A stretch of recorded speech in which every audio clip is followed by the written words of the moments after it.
Ba-da-ba-ba, ba-da-ba-ba. All right.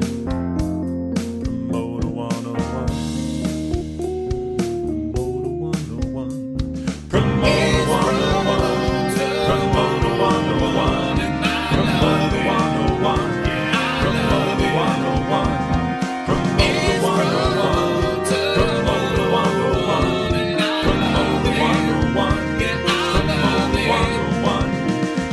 Promoter 101. This is John Schultz. I'm Windish. Charlie from Crescent Ballroom. Craig Newman. Dave Brooks. Dave Chumley here. Dave Ratner. John Holiday. Ted Bicknell. LX. Imong Shah. Elliot Lefkoe. Gerald B. Henley. Harlan Fry here. Jack Ross. Jason Miller. Jeffrey Fox. Joe Escalante. Blair LeBlanc. Martin Atkins. Neil Dixon. Nick Farkas. Paula Palazzo. And I'm on Promoter 101. Promoter 101. Promoter 101! Welcome back, cats and kittens. It's time for Promoter 101, episode 31. I'm Dan Steinberg, joined always with Luke Pierce. Great to have y'all back. We are excited for the legendary UK agent and manager Rob Hallett to join us on today's podcast. We've also got the COO of Ticketmaster Canada, Patti-Anne Tarlton, Beck's tour manager, Sacha Bambadji, and comic Amy Miller is going to be joining us a little bit later in this podcast. Plus, we've got 3 questions with Kim Bedier. My name is Reese Ryan-Stemmer, and you can watch my daddy on Promoter 101. Dan and I are headed back out on the road this fall. Our tour dates are going to include the Emerald City on September 7th, Beantown, get ready for you. Boston, we're going to be up your way on October 12th, and Music City, we'll be there the following week. More details on those dates are going to be coming soon. If you want to see us, please ask your university bookers and conference organizers to bring Promoter 101, the podcast, to your town for a live taping, or just by emailing us at steiny@promoter101.net. My name is Blair LeBlanc. I'm the senior editor of Celebrity Access. I live in Toronto, and I'm on Promoter 101. It's time for the news of the week.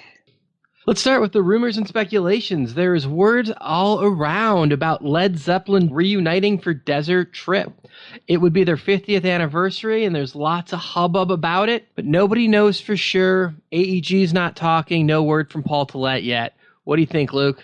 I think this could be a bunch of things. You know, Polestar speculated that it was that Led Zeppelin reunion at Desert Trip. It is the 50th anniversary. Other people are just saying it could be a Robert Plant album. It'd be about time. Robert Plant's album was 2014. Lullaby and the Ceaseless Roar is his last release. So who knows? I don't know. Given everything that Robert Plant has talked about, how tedious he feels the Led Zeppelin repertoire is for him to perform and how he'd rather be out there with Alison Krauss, I could totally see this just being another record and everybody jumping to the best conclusion, which is Desert Trip 2, Led Zeppelin reunion. I mean, AEG would have to back up the Brinks truck for that particular occasion. Wouldn't you imagine, Dan?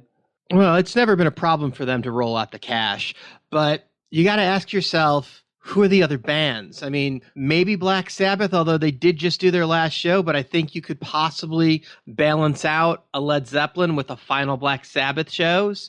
But it's going to be heavier if you've got Zeppelin. And who do you bring out? Maybe the Stones come back for a second year because they're cool enough to do it and they're a big enough band to headline their own night again. But who's left? I mean, Fleetwood Mac's not going to do it. Eagles aren't going to do it because they're doing the classics on both coasts. So that's not there. What are we playing with at this point? Maybe Elton John, Billy Joel together? I mean, they've done that, right? They did that in stadiums. I think it's right for that crowd. Led Zeppelin's a great pick for that. Let me ask you this, Dan. If it is Led Zeppelin, do you think they're doing more shows and festivals after that, or is this a one-and-done thing? No, I think we saw with O2, these guys are playing what they're playing, and that's it. They're going to do the high marquee thing and be gone. They're not going to tour. They really don't want to revisit it, but if they do it, they're going to do it in massive fashion and kill it. Is Desert Trip that venue, though? I mean, this is like the old Cella venue, right? That's certainly the crowd, but is that the marquee look that you go out on? I don't know. I don't know that they're looking to go out on anything. I mean, the guys are pretty much able to write their own ticket. If they wanted to do stadiums, they could do it. If they wanted to do arenas, they could. The question is, what do those guys feel like doing? And that question is yet to be answered. And clearly, Paul and Jay and John Meglin, they don't want to just go back out there and throw up another show. It's not going to be a weak classic rock lineup. They're either going to carry the brand correctly, or they're not going to do it at all. And that's why you haven't seen them announce a second year yet. They're clearly getting all of their chicks in a row here, and it's going to be a great show if they pull it off, or they're not going to come with it. The brand is that good. All right, let's talk about some more fallout from Fyre Festival. Last week we talked about the disaster in the Caribbean, where festival goers were promised a luxury experience on an island previously owned by drug kingpin Pablo Escobar. It was, by all accounts, a gigantic shit show.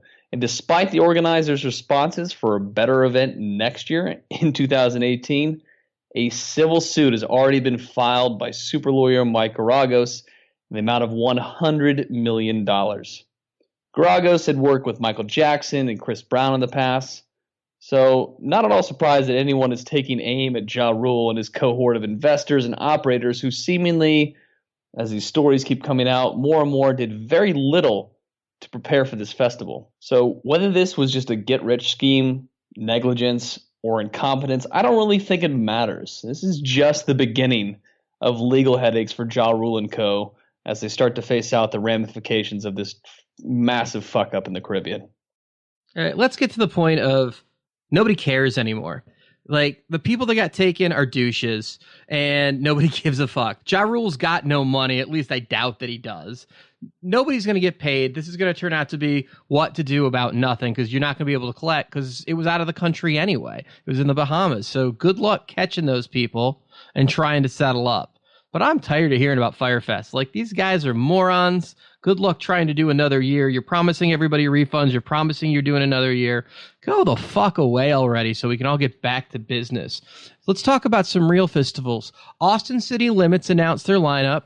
They brought out Jay-Z. They brought out the Red Hot Chili Peppers, Chance the Rapper, The Killers, Gorillaz, Ice Cube, Bryan Adams, Run the Jewels, Head and the Heart, Foster the People. They brought the lineup. It's amazing to see how many of the acts are only doing one weekend or the other, opposed to doing both weekends. And that's an interesting thing, although every act I did just mention are doing both weekends. But I'm curious if they were trying to make it a different festival each week kind of vibe, with the support bill being different each week, or if they were having a hard time convening acts to both weekends. What do you think, Luke?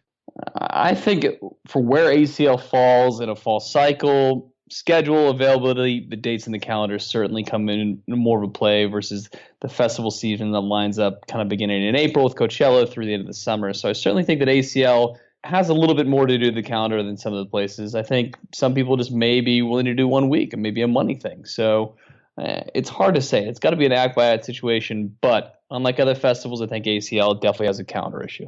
Certainly a fan of seeing Jay-Z and the Chili Peppers on a lineup together with Head and the Heart. I think that's some great diverse booking from our friends at C3. Well done, gentlemen. We're nearing the end of the Q1 earnings seasons on Wall Street, and Live Nation is in with a better than expected Q1 $31 million loss. That's driven by double-digit growth in ticketing and growth in their advertising and branding businesses. CEO Michael Rapino is excited about the prospects of 2017, adding a quote that I'll read right now. This year we booked more shows, sold more tickets, and have more sponsorship commitments than ever before at this point in the calendar year. With the strength of these leading indicators, I'm confident we will once again deliver record top-line operating income and an AOI performance in each of our businesses in 2017. Dan, I think this is a great sign of the general health of the live entertainment business all around. Live Nation, who we've ragged on before on this podcast about never making money, narrows their loss a little bit in a quarter that's traditionally down for them, increases revenue. We're seeing all parts of their business move forward, which is very promising for anyone operating the live business. Wouldn't you agree? Well, I definitely don't feel like I've ever ragged on Live Nation, but let's talk about $31 million loss. Now, for what they're doing in the billions of dollars of revenue, it really is a drop in the bucket. The margin is really that thin that they were that close to breaking even based on what their volume was. So for Q1 to be at a $31 million loss and coming into the summer season where that's where they make their money in the amphitheaters, I think you're going to see them rebound from that loss, and you're going to see them pick up big sales throughout the end of the year and have some good profits. Their stock prices are showing strong signs, and I think it's a good thing for the industry all the way around. Yeah, you got to imagine that it's a $31 million loss on a $1.4 billion top line. So it's not like this is as you said, a huge loss in this. And it's not like Live Nation is a business that consistently delivers profitable results by any means. They continue to grow their business under Rapinoe's leadership. They're making some really great strategic moves, not only just in the festival space, but the way they've aligned their acts and brands together. Obviously, it's a massive player on the global stage. I just think it's a great leading indicator for all of us that are operating in the live space that things are healthy in the macro economy.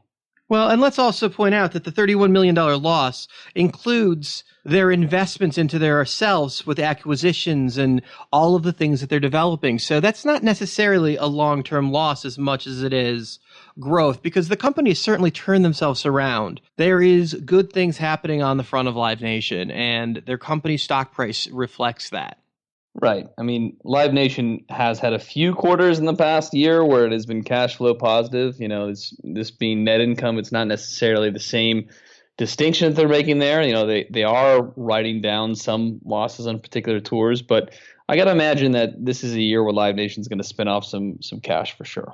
Well, yeah, I mean, everybody's going to have bad shows. Nobody has a crystal ball. But when you got guys that are out there booking the way that we see Jeff Wills in the comedy division doing it, and you got Brian O'Connell doing it, and you've got some of the regional offices run by Jeff Gordon who are just killing it, you got to respect where some of these guys are going, and it seems like they're really starting to fire on all cylinders. The competition between AEG and Live Nation is still real, and the rest of the country is still battling, but you see 1 and 2 going at it, and Live Nation has really stepped up their game. Sad news coming out of Atlanta this week.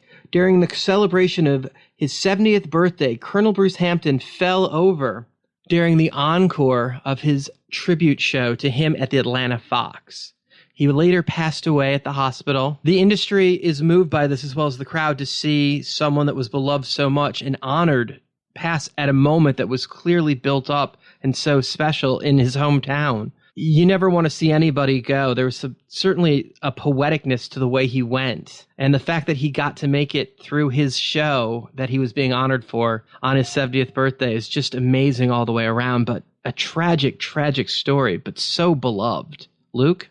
I don't know whether to be haunted or overjoyed by this. I mean, he's on stage with TTB's Derek Trucks and Susan Tedeschi and Widespread Panic's John Bell and John Fishman and Jeff Shipe and the Leftover Salmons guys are all on stage surrounding him. They finish Love Light around Bruce before closing the curtain. It's almost haunting, but it's also pretty overjoyous. I mean, the way he went out is incredible. On stage, on his 70th birthday, during the finale, surrounded by friends. Just what a way to go. Everybody thought that he was just joking around at first. Nobody thought that was real. I mean, the timing of it all just didn't make sense. It just was built for that. But I can't think of anything more poetic, an amazing career, than going out in front of your audience while they're celebrating you in your hometown theater on a night like that. Tragic, of course, and he will be missed. R.I.P. the Colonel. That's it for the news of the week. We've got some birthdays to celebrate this week. Monday, Black Jacket Symphony's Jason Rogoff. ICM's Scott Mantell. SMG's John Bolton. On Tuesday, we're wishing a happy birthday to Fleetwood Wax manager Carl Stubner. On Thursday, Paramount Theater Oakland, Leslie Stewart. William Morris's Brian Ahern, and Red Light's Kevin Morris. On Friday, SLO's Shelley Lazar and Paradigm's Jenny DeLoach. On Saturday, festival promoter Danny Wimmer. And on Sunday, manager Adam Parsons and Instagram's Claudine Casey and Brits. Hey everybody, I'm Chuck Randall. I'm a tour manager, tour director, and a tour accountant for, all of your favorite bands. Going back to the mid-'80s. I've been doing it for about 30 years. A few of the ones that you may have heard of include Bob Weir and Rat Dog and the Grateful Dead. And most recently, 11 years with Alice in Chains, The Cult, Korn, Garbage, the Goo Goo Dolls. And here I am on Promoter 101. It wouldn't be Promoter 101 without the tweets of the week. Let's see what Dan had rambling around this week. If you're not following Dan already, be sure to check him out on Twitter, @TheJew. Always fear agents that say no problem without checking with the artist team. Sometimes it's fine, but the bigger the act, the more complex the production, and less likely that someone sitting behind a desk has any power to compromise anything without talking in depth to the guys that are on the road that are building those shows. And in the bounds of all of the production issues that can come up a day of, there's really no chance that desk jockey will likely be present for load-in, and good luck getting him on the phone at 8 a.m. when load-in starts. So you really, really want those production guys in the loop. Fuck your no problem. The amount of paperwork involved with putting on a concert in a performing arts center can be overwhelming. I reviewed a 48-page contract for a simple PAC date this week. There has to be a realistic middle ground when we can find somewhere between a simple email outlining the basic deals of terms and a 40-page epic contract. We need to standardize contracts in the industry, not only for the venues, but for the artists too, at least through the theater level. There's got to be a simpler way. Can't agree more with that. When you remind the agent you're not the promoter of record, only to be told they don't care about past history. You don't really have to remind us. We know you don't care about the history. But you can at least pretend that you care. You don't have history if you passed in the last 2 market plays. If you lost faith in the act and someone else got them through the market, you can't come back claiming history. It's like trying to fuck your ex after she's already in another relationship. It's just bad form, dude. When a show is already not selling and management informs you they will be recording the date for their special. Yeah, let's let the entire world see that we can't fill a room. Good idea, dumbass. When someone is the subject of a tweet and only likes it instead of retweeting it as if it takes any more time. Seriously, retweets and reposts aren't any harder. Please, please, help support your shows. That's it for Promoter 101 Tweets of the Week. Be sure to follow Dan on Twitter at The Jew. This is Arielle Hyatt from Cyber PR on the Promoter 101 podcast. It's time once again for 3 questions, where listeners come on the show and get to ask Steiny and I any 3 questions they'd like, industry, personal, whatever they want. Most importantly, we haven't seen these questions in advance. This week we are joined by the Tacoma Dome's Kim Bedier. Kim, what's your questions? I think it would be really cool for the listeners and for the people here in the room to understand how you got in the industry, because I think you have a really cool story. I couldn't sing or dance, so I realized that running an Excel program would definitely give me a much better chance of longevity in a career. And it turns out that most of the guys I started with that were playing have all moved on to other things, but I still have that Excel program. You have, in a way, discovered a lot of incredible artists. What is it about you that makes them want to work with you over and over again? I think I'm a sparkling personality that it's a joy to be around. There was a murmuring in the crowd about that one. Right, no, acapella was great because PBS was attached to Straight No Chaser, which was our first endeavor into that. And with PBS came this relationship of promoters not understanding the concept of an infomercial that would be running for 50 tickets. It's like, you can have your band on TV 7, 8, 12 times for the cost of what you're going to give radio anyway. So who's your favorite up-and-coming artist that you wish you were attached to right now? There's a lot of good stuff that's out there right now. I really like Anderson East, Sturgill Simpson, Puddle's Pity Party. Vassie Washington is... If I have a vice, I love shows like The Voice.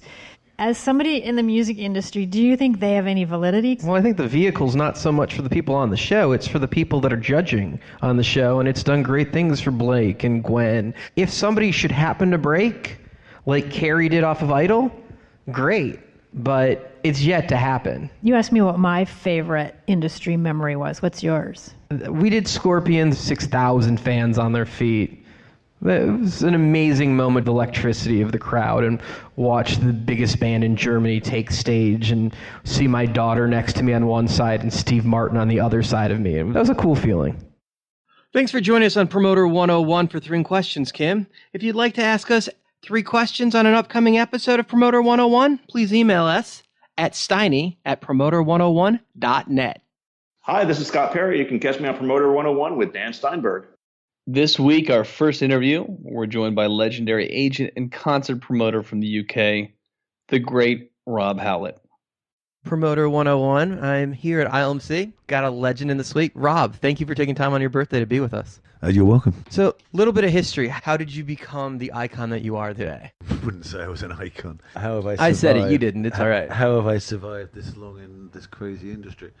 God knows. I started in the late 70s as a fan. Well, like we all used to. And the business has changed dramatically. But when I started, we were all fans. We weren't college graduates or anything. We just loved our music. And I started promoting at 17 in pubs in Brighton at a time when you had to be 18 to even go in and have a drink. Respect that. So I was promoting a lot of local bands, and then the punk scene started. And I read an article in Melody Maker that Malcolm McLaren, who managed the Sex Pistols, couldn't find an agent because the traditional agents didn't take them seriously. And so I called him up, told him I was an agent, somehow persuaded him that was true, and became the Pistols agent for 2 weeks. For 2 weeks? For 2 weeks, yeah. How did that end? Not well. As you can imagine, 17-year-old kid trying to book out a hot band, not knowing what the hell you're doing. So I called up the first place and I said, hey, I've got actually, I lied. I said... An agent lied? Yeah, exactly. Wow. There was a band at #1 at the time in the English charts called Sutherland Brothers and Quiver that had a hit called Lying in the Arms of Mary. So my spiel was I'd phone up the club, who wouldn't be offered an act to that level in the first place, so they wouldn't know, and said, hey, my name is Rob Hallett from Domino Promotions, was the name I made up, and said that we were agents of Sutherland Brothers and Quiver, but unfortunately as they were #1, they were rather busy, but I had this new group that you should check out called the Sex Pistols. Figuring lightning strikes twice. Yeah, kind of. And, a few people, didn't know who they were, poo-poo, didn't answer the phone, whatever. And then I got a bite.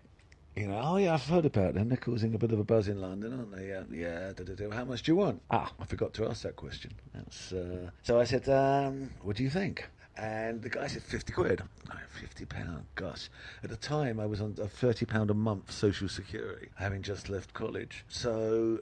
I went, gosh, I'm on 30 quid a week. It's a month, and he's offering 50 quid for a night. Come on, that's good. So let's do it. So I went around, and I used that as my template, and I booked about 15 shows. And I called up Malcolm and said, I've got good news. I've got 15 shows for you. He goes, great, fantastic. How much? And I said, 50 quid a night. He said, you've done what? I can't do it for 50 quid a night. I need at least 150. Anyway, I phoned round, saved a couple, didn't save many, and got fired. And then they found a proper agent in John Jackson, who took it forward. Yeah, so that was my intro into the business. All right, and how did that leap into the next step? Because obviously you didn't give up after you were let go from that act after 2 weeks. No, absolutely. I become a pseudo-punk and hanging around the punk scene. And I went to the 100 Club Punk Festival, the famous one that anyone who's ever been into punk, the one where, Shane McGann had his ear bitten off by Sid Vicious, and Susie and the Banshees had Sid Vicious on drums in their band before he joined the Sex Pistols, and the Sex Pistols still had Glenn on bass. And a group called The Damned were playing, managed by Ron Watt, who was the manager of the 100 Club at the time. Somehow I convinced Ron Watts that I was wrongly dismissed from the Sex Pistols, and that really I was a kid with the finger on the pulse, and that I should be his agent, and I'd do a better job. So somehow he agreed, and I became the Damned's agent. Now, how long did that last? That lasted a while. Okay. That lasted. It seemed like, I don't know, maybe it was a couple of months. I don't know. It seemed at the time it seemed like a while. Mm-hmm. And then they introduced me to a band. But anything over 2 weeks was a win. Yeah, exactly. They introduced me to a band called Eater that had a 14-year-old drummer called Degenerate, who I started to manage. And then the industry started taking notice of, this loudmouth brash kid who was booking a bunch of punk acts. At an agency by this time, we called it Bootleg Artists. And then I got picked up by March Artists, which was, back in the day, everyone talks about 360 being a trendy word, but back in the day, CBS had CBS Records, April Music, which was the publishing, and March Artists, which was an agency. And I went there. It was run by a chap called Dave Woods, who sadly passed away. Myself and Steve Parker, who runs Audience Magazine, if anyone's ever read Audience Magazine. He was there as well. And we had a great roster. We had The Clash, we had Susie and the Banshees, we had Psychedelic Furs, the Fabulous Poodles, Medura's first band called Slick, way before Band-Aid. And I became the sole booker of the hottest punk club in London after the Roxy closed down, called the Vortex. Legendary club. Yeah, and if you played there, you had to come through me. So by this time, I was like 18 and a half, and I was fucking, I had my finger. That was what, like 450 cap, something like that? Yeah, something like that. We had everyone. We had Johnny Thunders and the Heartbreakers, who I became agent for. Wayne County Electric Chairs, who I became agent for. And then we had, the Pistols never did it. Then we started the punky reggae parties there. So we'd have Sham 69 and Black Slate, or we'd have, we'd start that mix there. And that got me into reggae. and I went off to Jamaica and came back with a bunch of reggae acts and started booking reggae. I had Culture, U-Roy, I-Roy, the Gladiators, the Mighty Diamonds, bunch of acts. There might have been a time where you might have discovered marijuana heavier in your life, I imagine. I might have had the odd toke from time to time. And I was 19 and I managed Tapazuki. And I came back with Tapazuki, signed him to Virgin Frontline, and then I started my own label agency just for reggae artists called Manic Artists. And I brought all those guys over to England and did UK tours. It's all going round and around and around. I'm geeking out on this. Sorry, I'm loving it. So where was I? So punk and reggae. Manic then artists. UB40 came into my life. UB40 contacted me because I was a reggae dude. And yeah, they hadn't put a record out yet or anything, you know. Critical mass, they wanted to be where the big guy was That's at. what it'd be. Yeah, they were reggae fans, and and at the time I was a bit of a reggae son. White boys from Birmingham playing reggae, sure. Yeah, so but I listened to them, and they were great guys, and we became friends. And I became their agent, and that led me to Martin Hopewell and John Jackson's attention because UB40 was starting being a bit more poppy, and they said, "Okay, you can come and work at Cowbell. Just get rid of all that reggae, get rid of all that stuff, and come. We believe that you could be a decent agent." So I started working for Cowbell. There was myself, Martin Hopewell, John Jackson, Jeff Craft, and Martin Horn. So literally nobody in the business at all. Nobody's still in the business now. And I was a very junior one of us. I think I'm the youngest of all that lot. And Richard Cowley and Kenny Bell were still there at the time. We started the whole thing. And UB40 came up to me one day and said, hey, there's this band that rehearsed next to us. You're not going to like them. They're not great, but they're going to be big. They look good. They got these horrible pop songs, blah, blah, blah. So I said, okay, well, that sounds like a kind of mixed messages, but let me go and check it out. So I went up to see UB's rehearse in Birmingham and went in next door, and there was these 4 or 5 guys, makeup, bouffant hair, and new romantic clothes, singing Planet Earth, and turned out to be Duran Duran, who I took on, famously went around the world. We became one of the biggest groups in the world. It was a fantastic period of my life. Still some of my best friends. John's godfather to my son, still probably my best friend in life. We ended up sharing a flat together in the 80s in London, which was pretty wild. And it put me kind of on that pop map. And then Adam and the Ant, who I was agent for as a punk, had turned into pop with the Kings of the Wild Frontier record. And so he came back to me. And then EMI... It's all coming full circle. Yeah, it all came full circle. And then EMI, because of Duran Duran, were recommending acts to me, and I was recommending acts to them. So in the 80s, I ended up with a roster of UB40, Duran Duran, Kajagoogoo, Talk Talk. God, I had a pretty hefty roster in the 80s as an agent. To the point where... And then I left Cowbell somewhere in there and went to Derek Block's. And then I guess I was getting a little bit cocksure, and it's kind of, I've got all these acts, he's not paying me enough money, I'm making this guy rich, I'm not getting anything out of it, I've had enough of this. So I kind of rather petulantly walked out, made a deal with someone else who was going to pay me a lot more and give me a piece of the company. So I went to work the first day, and I got an injunction put on me. A guy knocked on the office door, guy on a motorbike, crash helmet, boom, injunction from Derek Block. I couldn't work for a year. And where Derek Block was clever, stroke nasty, is that he paid me my salary that I had to take, because I was only £15,000 a year, but I had to take it because I had to eat and pay my rent. But it was too much to get legal aid at the time, so it wasn't enough to fight it legally, and it was too much to get legal aid. Help. Yeah, that's amazing. Yeah, that's 22. Yeah, genius. So I was out for a year trying to fight this until the point where I had enough money to go to court and just say, look, this is bullshit. Yeah, you can't stop a 20-year-old, 22-year-old kid working for a year longer than a year. He's had his pound of flesh. Enough. And the judge agreed, and off I went on my merry way, which wasn't anywhere far. I was sitting there thinking, okay, what do I do now? I'm free to work, what do I do? And I read an article somewhere. It wasn't audience, so it wasn't I don't know what magazine we had in the industry that day. But the Carl Leighton Pope had left. What was the agency? It's now Code. It was called Pan Agency or whatever it was called before. God, my brain's going now. And so I phoned up Phil Banfield and said, hey, I'll come and replace Carl. And he said, okay, great, come. Yeah, blah, blah. So we made a deal, cut long story short. I went to work there. Didn't work out at all. I think I lasted about 6 months. Personality clashes without going into details, but it didn't work. So there I am back on the street, Everyone's thinking, I got this whiz kid from the 80s. He had all this acts, all this action, came in and out of the business like a whirlwind, blah, blah, blah. Actually, those are Barry Marshall's words, because I came to an ILMC and I was sitting at the bar and Barry Marshall and Doris Dixon were there, and the huge queues in the old days when it was in Portman Square. And Barry Marshall goes, where have you been? You came in this business like, as I said before, like a whirlwind and disappeared. Where have you been? What are you doing? And I went, I don't know. I'm just trying to reestablish myself, get back. And he said, well, why don't you come and work for me?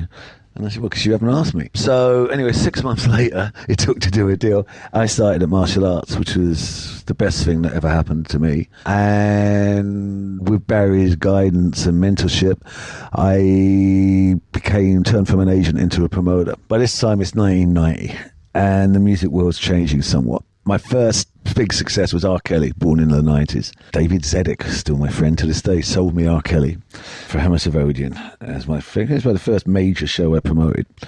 And through the 90s, I had a very successful time at Martial Arts with great support from the whole team. And I ended up doing R. Kelly, Britney Spears, the Backstreet Boys, Destiny's Child. That shit's not very punk rock. No, I just moved into, because I don't know, I moved away from the punk thing. I think Duran got me into pop. And then it was just the next step. Yeah, I was always into black music, but I was into the kind of funky stuff, the more street stuff, I mean, at the one time in my life, I forgot to mention, I was agent for Fatback Band and Brass Construction and George and Gwen McRae and stuff like that. What was that agency called? Barracuda Artists. That fitted in before March artists and after bootleg artists, somewhere around there. So it's a black music and the reggae thing, of course. The black music would be, and I loved the R. Kelly record, and I brought him over, and then no one else in the UK was really looking. Actually, no, I should actually respect to jazz. But when I first went to martial arts, I didn't have any acts because, it was...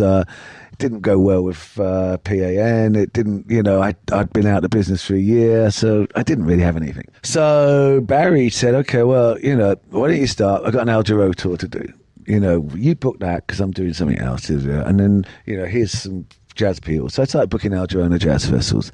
He had the same manager as David Sanborn, so I started booking David Sanborn in the jazz festivals. Yeah, so then I reached out to Herbie Hancock, who I'd known since Rocket, and said, hey, Herbie, love to be your agent, blah, blah, blah. So I started booking Herbie, and I built up a nice little jazz roster that was paying the bills and kicking over. But I hankered after the bigger pop stuff. Mainstream cool. Yeah, mainstream. Not to say that Herbie Hancock's not cool. Oh, that Herbie Hancock's the coolest dude on the planet. Are you kidding me? Right there. And he's still way cooler than 19-year-olds now, and he's probably the only true genius I've ever met. I don't know, maybe I mention other artists going forward, there's a couple of others, but he's certainly the first genius I ever met that you actually call a genius. The guy is incredible. Anyway, I started booking a lot of jazz, with an eye on the prize of getting back into the mainstream. And R. Kelly in Born Into the Night came out, and David Zedek was a famous artist at the time. And I called David, I didn't know him from Adam, and said, I'm a fan of this record. I want to do the tour. And, so I did Robert, and I did him for all through the 90s, several tours. But with David, our relationship became very strong, and we did the Backstreet Boys together, we did Britney Spears together, we did NSYNC together, we did Justin Timberlake together. So basically David and I became Jive's sort of live arm. David was the agent, I was the promoter in Europe, and the 90s proved very successful period, where I maintained my jazz relationships at the same time doing all these huge pop acts, and got really more and more into the urban scene. Mary J. Blige, Casey and JoJo, that whole generation of swing beat I brought over to at Blackstreet, Teddy Riley, and all of that. So it brings us to the end of the century. And as throughout my career, I started getting itchy feet again. I love Barry. I really do. To this day, I saw him yesterday. He's still one of my heroes. I mean, you talk about icons. He's a true icon. There's an icon for you as a promoter. But it was Barry Marshall. It was called Martial Arts. And I was Rob Hallett. I wasn't Rob Marshall. And, there's certain acts Yeah, and especially when you get to the bigger acts in America and the established acts, you know, they want to deal with the boss. They want to deal with the head of the company. And, you know, okay, Rob, can you introduce me to Barry? And started coming into the conversation from time. You know, as I say, utmost respect and love him. But I thought, hang on, if Rob Hallett's career is going to go up any further, or am I going to be Barry Marshall's number 2 for the rest of my life? So, with great regret, I resigned. Barry and Doris and Jenny are still my friends to this day. There's a little bit of... You know, was a little bit uncomfortable for a few months at first, but we're still friends, as I've got utmost respect. And I joined another old friend of mine, Vince Power, at the Mean Fiddler. And the trick there was the Mean Fiddler wanted to go public. So they were going to the market here, the alternative investment market called AIM. And there was a disparate group of companies. We had Reading Festivals, Leeds Festival, we had a bunch of bars, the Astoria, Jazz Cafe, a couple of restaurants and all this. So they were getting hard to get their heads around. What is this business? So Vince said to me, like, what I want you to do is come in and sex it up. So when we did tours, you know, we put in the Financial Times a picture of Beyonce in a stage costume, and it's a Mean Fiddler about to launch doing the Beyonce tour. Next week, picture of Britney Spears, you know, in her stage costume, half naked. Next week, Britney Spears. Next week, Mean Fiddler launch. You know, blah blah blah. So I had some very successful 5 years there. I did the Jay-Z tour, I did an Usher tour, did Destiny's Child tour, and open airs. I think I did Beyonce's first solo tour out of there. And it floated, and we all made a little bit of money. Then Dennis Desmond came along with Live Nation and bought it. And the idea at the time was I was supposed to be going with it. Then my old mate Randy Phillips got on the phone. Who can be very persuasive. I've known Randy forever. Well, he was still at AEG, I assume. Yeah, he was at AEG at that point. And, you know, and I said, guess what? I'm going to the opposition. No, you're not, all right? Oh, sorry, that's a very bad impersonation of Randy, if anyone knows it. No, you're not coming with me, all right? You know. So, anyway, cut a long story short, Randy persuaded me that we'd known each other at that point. This is 2004? 3, 4. We've known each other at that point since the 80s, since Duran days and everything else.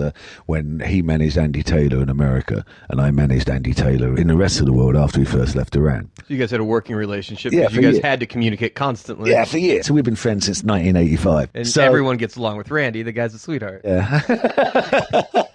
I don't want to libel myself. But we're friends. Anyway, so he said, look, you know what, we're a friend. There's a bunch of people you don't know. So that was a compelling argument to me at the time. So I started AEG Live over here. You literally rolled it out. Yeah, that was me on my own in the office when we first started. Reporting to Randy and built the business here. I'm quite proud that we built the business from 0 to, I think when I left, 60 million EBITDA or something like that, which I'm very proud of. And it was a tremendous period. It was a great period. It was like the Wild West. We were reinventing the business between us and Live Nation. The whole business was being reinvented. Global touring and doing major tour deals. And Randy and I were a good double act out there, and we managed to do tour deals with Alicia Keys and Justin Timberlake and Usher. Randy and I managed together, and we did the world tour, and we became the co-managers of Usher. And well, at AEG? Yeah, well, we managed to carve that out. Until AEG wasn't Usher's managers, Randy Phillips and Rob Hallett were. Okay, so, but simultaneously, you guys were still promoters at AEG and his managers. Yeah, and promoting the tour. Nice work if you can get it. That seems like that would work well. Yeah, it did work well. I mean, you know, it sounds conflicted, but when you're getting on with an artist and you're all pushing together in the same way, where's the conflict? It was all about Usher, you know. And because we were earning as promoters, we couldn't charge on everything as managers. So there's areas we couldn't charge in management commission. So he was getting. So you weren't double dipping. No, we weren't. So double the artist dipping. actually wins. Yeah, so the artist actually wins. He gets his promoters totally focused on him because they're also his managers. And we did other things. I mean, I love Usher. He's one of my favourite artists to this best day. of all resources. Yeah. And we're still, again, you know, most people, whether I work with them or not, I still end up staying friends because life's too short not to, you know. So Usher and I are still friends. We still talk on a fairly regular basis. Spoke to him last week. And it was a tremendous period, not only that. And then, of course, the O2 opened. I was there 2 years before the O2 opened. And then we opened the O2. And Tim Lowecki, you know, wanted to make a splash. He really wanted to say, you know, the O2's arrived in London. So he gave me a budget to go out and buy. And we bought Bon Jovi to open. We bought 2 nights at the Rolling Stones. We bought 2 nights at Barbra Streisand and Andrea Bocelli. Because my concept was I wanted everyone in London to come. in the first 2-3 weeks. Anyone who ever goes to events. So we got to make it. Yeah, we had the Stones, we had Streisand, we had Andrea Bocelli, we had Bon Jovi. I'm sure that came cheap. Justin Timberlake. Because those guys totally like to be available on your timetable. Yeah, they were all friends. It's all good. Cost a bloody fortune. But it put the thing on the map. And in fact, another career highlight happened at that point was to get, because the O2 is in Canary Wharf by the city, all the offices opposite it, the other side of the river. We wanted to get those dudes over. So came up with this idea about Bill Clinton. Let's do a breakfast with Bill Clinton, and he could do a speech and a Q&A. So booked Bill, and that was all. This is right after he was president, right? This isn't current. Yeah. This is 2004. I mean, when did he go to it? 2004, 2006? Sounds right. Something in there. Anyway, so we hired Bill. And Bill comes over, blah, blah, blah. And so I say to his people, okay, I guess you're going to want someone with gravitas to interview him, Jeremy Paxman, who's one of our news anchors here, or something like that. And they said, no, we don't care. Whoever, just send the CV over to us. We get the FBI to check it. If it clears, then fine. We don't care. So I said, okay. So it's interesting. Okay. I sent my CV. And they accepted me. So I spent an hour and a half interviewing Bill Clinton on stage at the Indigo at the O2. I got to say, I would absolutely have done the exact same thing. It was I don't know that I would have the balls to do it, but I would have wanted to. But the fact that you did it is awesome. I did it, and he was a nice man. He was very helpful. He didn't try and kill me, especially when I asked the question of how did it feel when you were on top of the world, your approval ratings were through the roof as a politician doing your job, and yet the whole world's media tried to bring you down over one incident with an intern. And he sort of stopped for a second, and he looked at me and he went, you know what? I looked in the mirror every day and I said, Bill, you are the President of the United States of America, and no one can take that away from you unless you let them. And I got dressed, did up my tie, and went to my office, which I thought was a fantastic answer. That's why I can remember it. That's pretty much verbatim. I can remember it, So I thought it was a great answer, a great life lesson. Really focus, stay focused on the goal. Don't let anything distract you from either side. Just stay focused. He's a legitimate rock star on a Rolling Stones kind of level. When you see him speak, he's one of the most charismatic people in the world. On TV, it's hard to get it. Yeah. But when you're physically in his presence, it's amazing. He grabs your attention like only Mick Jagger or Paul McCartney or Daltrey could do. And he switches himself off in the same way as a rock star as well. Yeah, like a rock star comes on stage, hey, Louisiana! Bill comes, hey, the Democrats! And then comes on stage, doesn't say a word, sort of, doesn't look at anyone, becomes almost grumpy. I mean, he's got that whole kind of thing. And we've all seen rock stars, on stage, off stage. Yeah, it's the same kind of thing. But anyway, enough of Bill.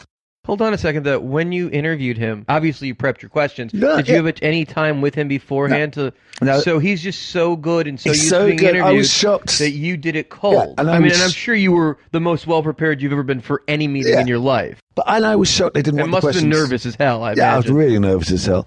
But this was at O2, right? This was at Indigo, not O2. So it's 2,000 people. Still, that's massive. Still me and Bill on stage on our own with 2,000 people. In a town where you live. Yeah, I've got photos of it on my phone. I can show you after we finish talking. I love this. This is great. I've never heard that story. Fascinated by that. Yeah, so that was fun. So the whole AEG 10 years I spent at AEG was fun. I had some great experiences. That was one. We opened the O2 and then everything went to the O2. Then, of course, we had the 21 Nights with Prince, which to this day still hasn't been beaten, and I think was history making. Well, it seems like it would have been beaten because you sold the tickets for Jackson, right? Well, we'll get to that. All right. We'll get to that. Didn't want to skip ahead. My bad. It's never been beaten, and it probably never will be now because there's only one Michael. But anyway, so Prince comes and he says, "Okay, I'll do it. I'll do the O2, but I want to do 21 nights." I said, "Okay, Prince, 21 nights in London, 16,000 people a night. No one's ever done that."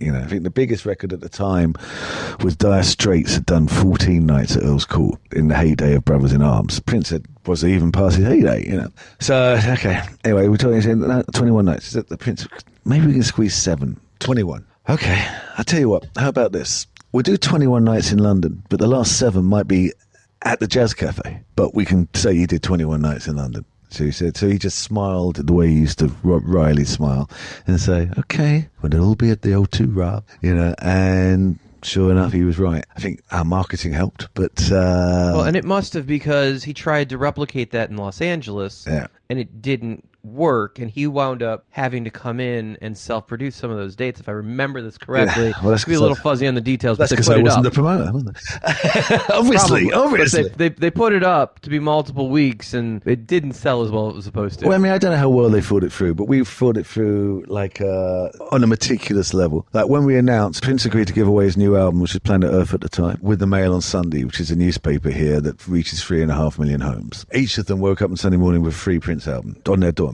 Now, at that point, I mean, this is way past his heyday. How many people woke up with a free Prince album? 3.5 million. That's fucking marketing. So, and there were, so say 3.5 million average household, 2.2 kids and a wife.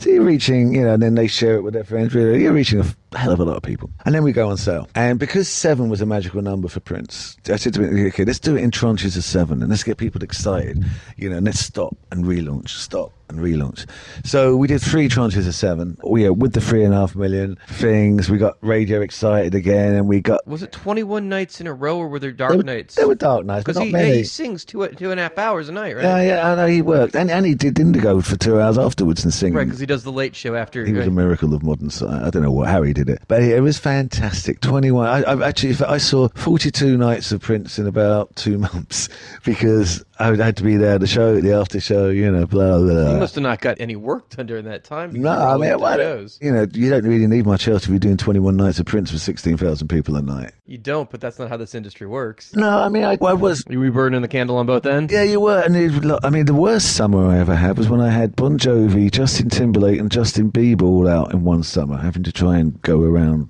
chasing them. That was a real nightmare. Prince had managed to happen because there was a couple of gaps and this and that. That was magical. Other magical things at AEG tenure, we did 16 nights of Bon Jovi at the O2, which was great. John and Dave and Tico become friends, and it was just a pleasure hanging out with them because they're the boys, they're just hanging out with the lads. We had great fun together. Let's skip ahead a little bit. What are you doing now? What's keeping you busy on your day-to-day? Yeah, day-to-day now. God, so you don't want to talk about Michael Good. Today, I do. It's just we're running short on time, and I left definitely AEG. Want to know what you're going on I left now. AEG a couple of years ago, and I've started my own business called Robomagic. Robomagic is a multifaceted business. Live Nation have won the touring game, and to really compete in that, you need deep pockets, a huge checkbook, which, sometimes you find a backer, sometimes you don't. I'm fully independent now. So I'm focused on artists and artists' services more. And a couple of events. I've managed to get a license for 5 years at Fulham Palace, which is a country house in the middle of London on the River Thames in Fulham, just by Fulham Football Club. I did an event there with Nile Rodgers last year called Fold, where we had Nile, Chic, Beck, Labyrinth, Angie Stone, on and on. And I did another thing, sort of more of a cultural thing called Caught by the River, which is art, culture, fishing, novelists, poets. Kind of very English, very cool. I'm doing more events there this year, and I've got a couple more sites that I'm developing. What's the capacity of that setup? It's only 5,000, so it's a nice family little thing, So we do 3 nights, so it's 15,000 over the weekend. Usually you're selling 3-day passes. Yeah, a lot of 3-day passes. Yeah, mostly, exactly, right? exactly. And the beauty of it is there's people like me who grew up on festivals, love festivals, but don't want to go to... It's a higher end festival, it's lifestyle stuff. Yeah, and where you can get a cab home, because... Where you can get what? A cab home. Oh, a cab home. Got it. Because it's aimed at Londoners, but it's only 5,000 a day for 3 days. There's enough people in London to cover it. So you can go there, get drunk, do whatever you want, and get a cab home and come back and do it all again the next day. How far out of the city is it? It's in the city. It's Fulham, just over there. It's right next to Fulham Football Club. It's in the city. It's a tube station, 2-minute walk. Okay. It's in the city. It's on the district line. Got it. So that's kind of cool. I've also been doing a bit of consulting. I got hired by Time Inc. I produced a festival for them in Durban. I produced the Essence Festival for them in Durban, the one that they do in New Orleans. So we had a contemporary night where we brought Neo over from America, WizKid from Nigeria, Burna Boy from Nigeria, and we had a bunch of South African acts like Casper Neuervest and AKA and Black Coffee. And then we had a gospel day the next day where we had Mary and Ladies Blacksmith and Bars. I'm doing that again this year. I also have been hired by the Jamaican government because of my reggae roots to celebrate Usain Bolt's last competitive races that he's running in London in August, where he's going to do a transition from being an athlete into an entertainer. So we're doing a bunch of Jamaican culture events and stuff over at the O2. I've just done a deal with Bill Diggins for my sins to become the co-manager of TLC internationally. Oh, wow. Big plans to roll them out again. New album sounds fab. It's interesting that they've decided to work again, obviously being one person down. Yeah, but they're, I mean, what do you do? Working for Tribe Called Quest, though. Yeah, I mean, yeah, and what do you do? I mean, if you're Chili and T-Bods, did you have to give up your life because your colleague sadly lost theirs? No, I mean, clearly they have the right to work, and they were those artists that wrote those songs. Exactly. And the fans clearly have the demand to want to see them. Exactly. And the new album is actually relevant and good. And they waited an appropriate amount of time. It's not like they were the Who, where N Whistle died one day and 3 days later they were back on the road. Yeah, exactly. No, it's 10 years. That might have been a little bit short-sighted. It's 10 years. It's 10 years. Yeah, there's certainly a difference there. We just tested it in Australia and headlined an arena tour down there and sold out arenas across the country. So, and the new record's testing well. So I'm quite excited by that. I've been approached by Goldie to put him together with an orchestra to do adult dance music, whereas like a full symphony. Yeah, but with 2 drummers, percussionists, they're doing the dance with plus strings over the top.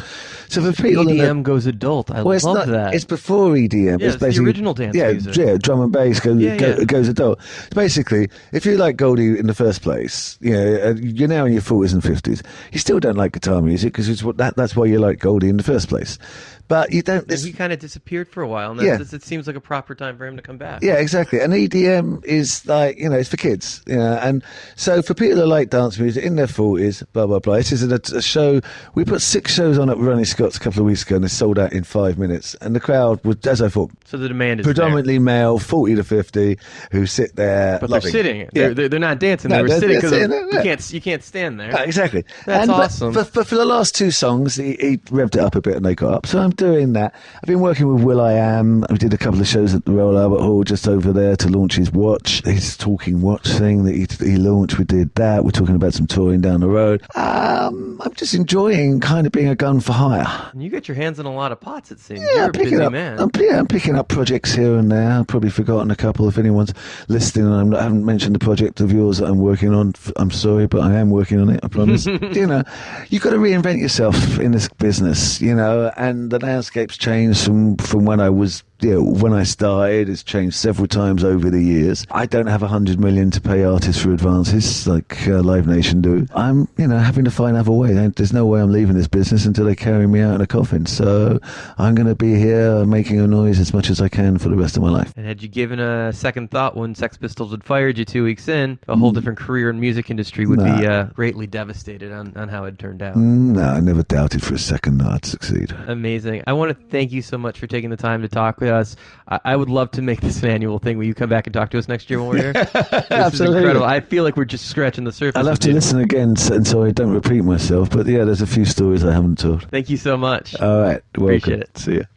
The guy has done it all. Way too cool. Love Rob. Hey, it's Mark David, Steve Strange, Toby Leighton-Pope, Stuart Galbraith, Simeon Galperin, I'm Ralph James, Ted Cohen, Julia Frank, Jeff Goodman, Jamie Adler, and Frank Wing, Doug Edley, David Klein, Stephen Riff, Tom Chauncey, and we're on Promoter 101. Promoter 101. Promoter 101. Promoter 101. For our second interview this week, we caught up with rock and roll royalty from the DKD dynasty and reigning Ticketmaster Canada Big Cheese, Patti-Anne Tarlton. Dan and I sat down with Patti at CMW in Toronto, Canada.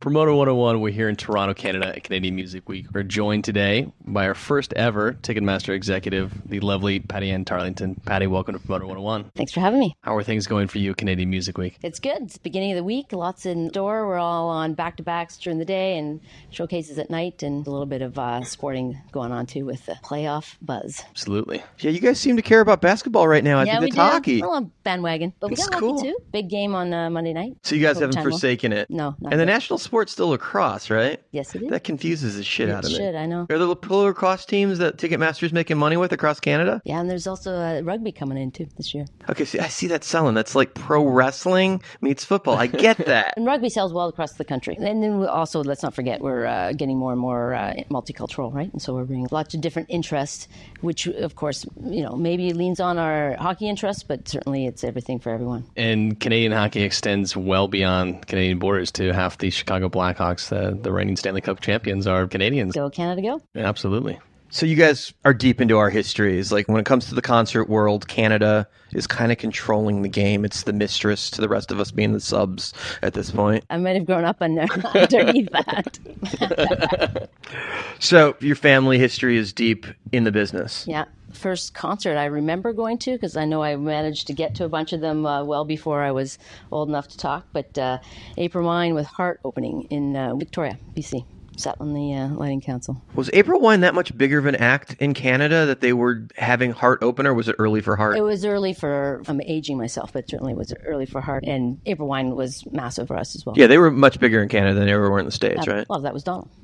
Donald, of course, your uncle, Donald Tarlton, right? Indeed, yeah. DKD. And that was obviously a legendary promoter in Montreal where you grew up, but you quickly moved to Vancouver and then back to Montreal, right? Indeed. So I kind of say I'm as Canadian as it comes, born in Montreal. Montreal parents moved around a bit, got to BC before I was in school, actually. Grew up in Vancouver, went to Quebec City after high school to learn French because I wanted to go and work for Uncle Deke, and decided to stay, really, and that went to McGill, worked throughout. We got into some, exciting times in the Maritimes too, because when really at that point, Donald and Michael had shook hands and said, let's be partners across the country. And so each of them took their own city, and then they partnered throughout. And of course, there's other partners as you go west as well, with Periscope out west with Norman Perry in the days. And your interest has really peaked in your early years with DKD as being on the accounting and tour side. What drew you to the numbers? In the early days before, it was really, Brian Nix was Donald's original bookie, actually, but turned accountant. And so he did everything on paper, and I was, coming through saying, we could do this a lot faster. We just computerized it. And he said, BS, I can do it faster. I got it in my head. And so would also try to just shadow him. And, the goal was to prove out, do it faster. And by the time you could do it faster is when you get to do it on your own. So it was really about finding a niche. Donald's got a big shadow, learned a lot, answered the phones for him in the early days, answered the phones for Riley O'Connor in the early days, but looking to do your own thing too. And it got me out, got me to understand the business. Having that name attached to yours, does that add pressure to living up to a certain level of expertise just right off the bat? Absolutely. And Donald is a massive personality. And so, you don't want to live in a shadow. You want to have your own identity. Certainly as I'm 14 years old and Donald says to Riley, and I'm in Vancouver at the time, hey, my niece is going to come knock on your door, give her a job. And Riley looks at me like, what the fuck, right? I don't need a 14-year-old kid. But then he says, okay, fine, be my receptionist for the summer. And you do that. At 14? You were on Riley's desk at 14. Yeah. Yeah, you learn not to cry early in the game. Do not cry. And keep dating. It was long distance mattered, right? So you got to keep the guy that's calling in, and agent's calling in and saying, I want to talk to him. And Riley's on the phone talking away. And I'm saying, hey, how can I keep you on the phone? Because if I hang up with you, he's going to yell and say, what the fuck, why isn't he on the phone still, right? And so who wants to call back? It gets you engaged early in the game. Amazing. Wow. What were those early days like? Any crazy stories you can share from DKD days? Well, yeah, I was able in the early days of the stadium tours with GNR, in around that, the riots of the GNR days, the New Kids on the Block, the heist at gunpoint of Porter Serge Grimo, who what's this about? Today. He was doing merch, and it was the morning after, if I remember it correctly, and guys came in a Bell truck, like a telecom truck, so they're waved in because it's the next day, and you figure they're just taking out wires, etc. And so they came up, knew exactly where the merch cash was being counted, and Serge was in the wrong spot at the right time. Wow. Sounds like an inside job. They knew exactly where the merch money was counted. That's hard to say, and they never got found. They found the van at the private airport departure and never... They literally skipped town. Yeah. Wow, that's crazy. Yeah. Montreal was fun days. It's amazing. It is. I can still hear that cry. We're in the wrong side. We start heisting merch booths. It's all electronic cash now, though. Yeah. Let's talk about your days in the arena, because that's quite two different hats you wound up wearing. I mean, you've worn a bunch of hats in the industry, but you ran the arena here for some time. Indeed, and moved over from what was, I guess, then called House of Blues, it would now Live Nation. 6 months after the Air Canada Centre was open, and really sports-driven organization, I jump in as an industry music person, and took a few years to get, you're not just the afterthought or, hey, we're entitled to this touring traffic. We've got a nice arena, and you should just, why aren't they all coming? Canada in general or Toronto? Well, yeah, that's interesting you say it that way, because it was the days that currency exchange was a real deficit. We had kind of like today? Kind of like today, yeah, absolutely. And so you look at that expense line, then you've got SOCAN, you've got taxes, and so there was a push there. And then not to mention, let's not kid ourselves, from a Canadian perspective, a lot of these deals are done, they just look on paper, right? And so they don't know what the arena looks like or a stadium. What is now the Rogers Centre Skydome then, had a P&L that could look like an arena, right? And so, really try to set up the organization to, be welcoming to the entertainment industry. And we've grown the traffic, and last year they had the biggest year of all time. And the team that's there is really engaged in the entertainment business. It's the Staples Center of Toronto. It seems like it oversees all of the arenas throughout Canada. And, there's a flavor there too, because Tim would have spent a few years at MLSE as well, right? In kickstarting yet again another push to be really engaged in the music business. It's much bigger than the Staples Center of Toronto. It's one of the most highly trafficked venues in North America. But it's the gold standard for sure. Indeed. I imagine our friends in New York, Randy would probably prefer we say it's the MSG of Canada, but I'm sure. Or on the Eastern Time Zone, after all. Depends on if you're talking to Billboard or Porstar. Not that we're sucking up to anybody in particular this week. No. So, you spent time with Maple Leaf Sports and everybody over there, and you had some awesome acts and some awesome, sporting events come through the Air Canada Centre in your time there. But then you make the transition to Ticketmaster, and what was that phone call like? Yeah, it's funny. I never envisioned, the journey, right? Even from concert promoter to venue operator. Didn't see it coming, but maybe it was a little bit of, hey, I've been doing a bunch of road travel. Maybe this is an opportunity to, engage in a different way. From the TM side of things, and I benefited by moving around the table, right? Just the context of the other parts of the industry was helpful in your arena setting, and building out venues, was helpful in generating more traffic, because what the promoters are looking for when they come through, the artists are looking for when they come through. And then from the ticketing perspective, Jared Smith was the head of TM North America at the time, and I was still at the building pushing him along the way, going, hey, lots of changes in leadership, lots of development happening at Ticketmaster.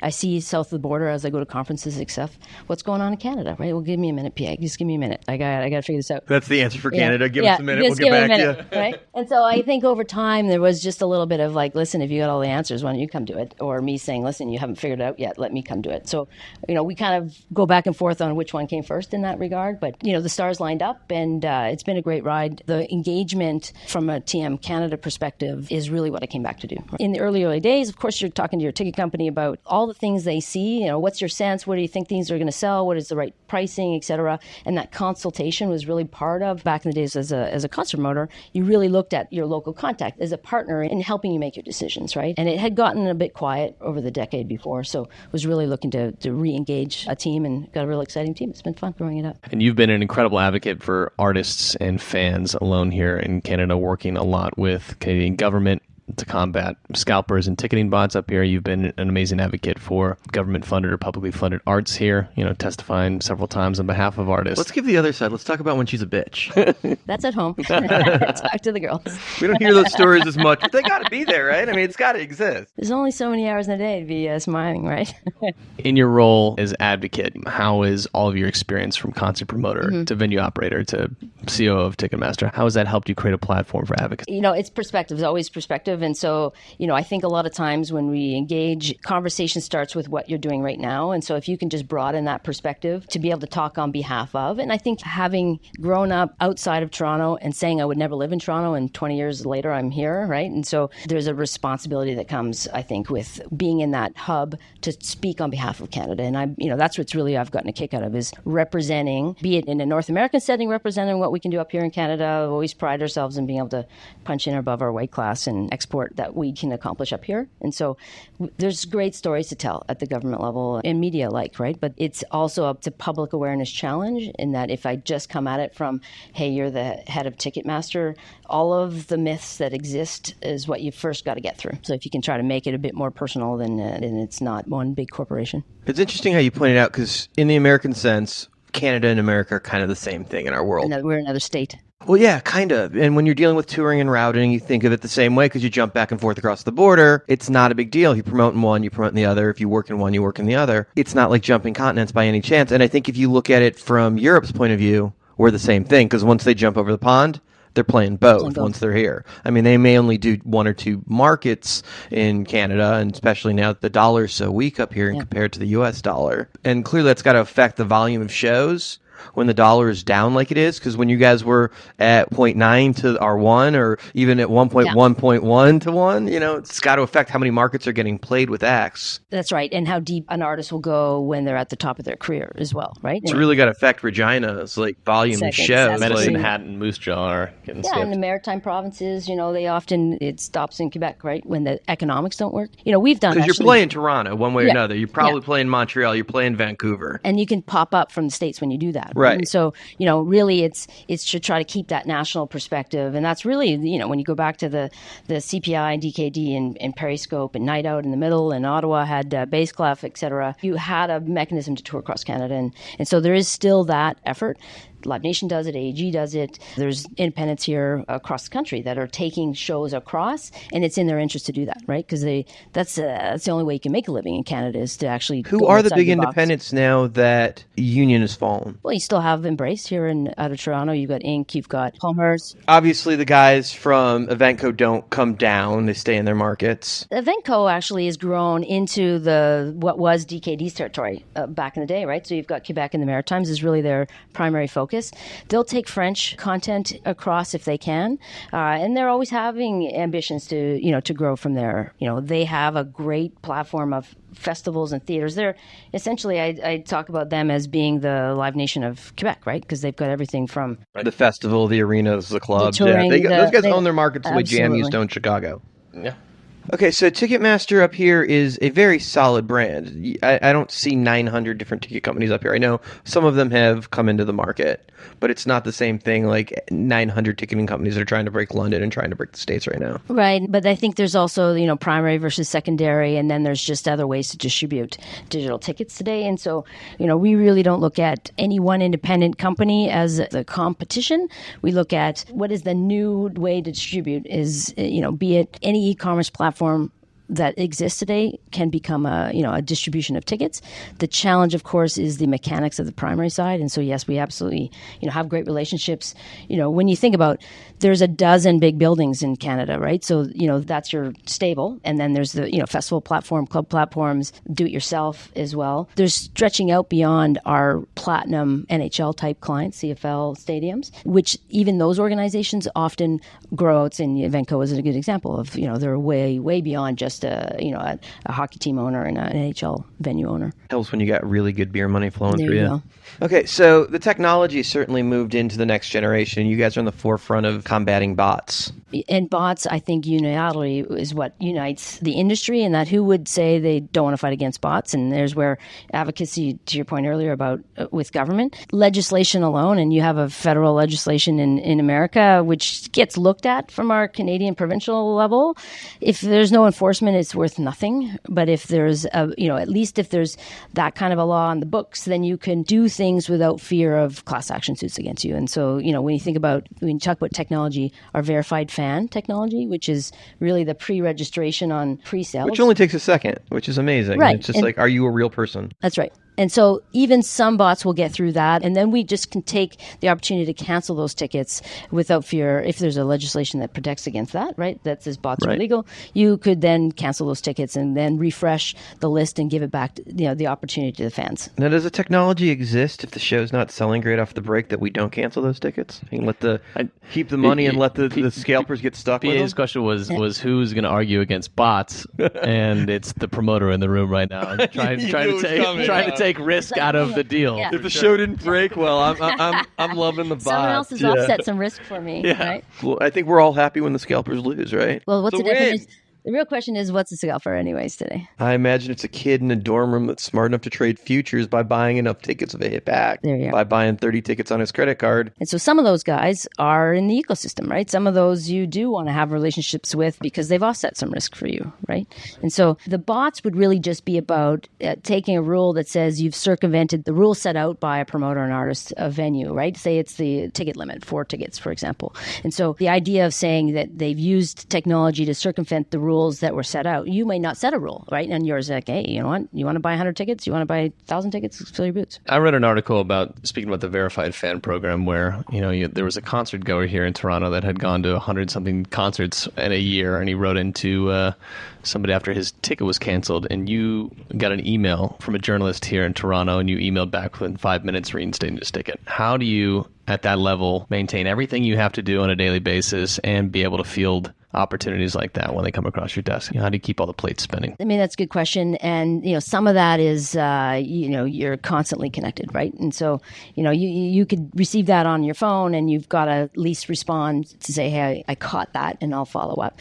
And so early in my tenure here at TM, I will have had a few of those. And then, really you're putting trust in the hands of, the media that brought that to you. Because in that example, a few years prior, they wouldn't have bothered reaching out because they didn't expect to get a response. And then it would just have been some article that you had to go and defend later, right? Sure. You look like you're back on your heels. So it's important to me to actually, again, to speed of response, and that's your promoter world, that's your venue world. It's coming from other areas of the industry. We work 24/7, and there's a level of expectation that you be responsive. That's incredible. It has kind of changed. There used to be a pace where you wouldn't have to respond to necessarily everyone quickly, and I think it's still pick and choose, but there's a certain level of professional courtesy that if someone real contacts you on a Sunday afternoon, you respond within an hour now. And certainly your friends, you pick up the phone and call, but like if there's a problem and somebody hits you on a Sunday afternoon, nobody's expecting you to wait till Monday to hit them back. That's an industry shift that's changed in the last 15 years with technology. Absolutely. And my biggest pet peeve is that we don't have Wi-Fi in our airplanes on the wide body or long haul flights to LA.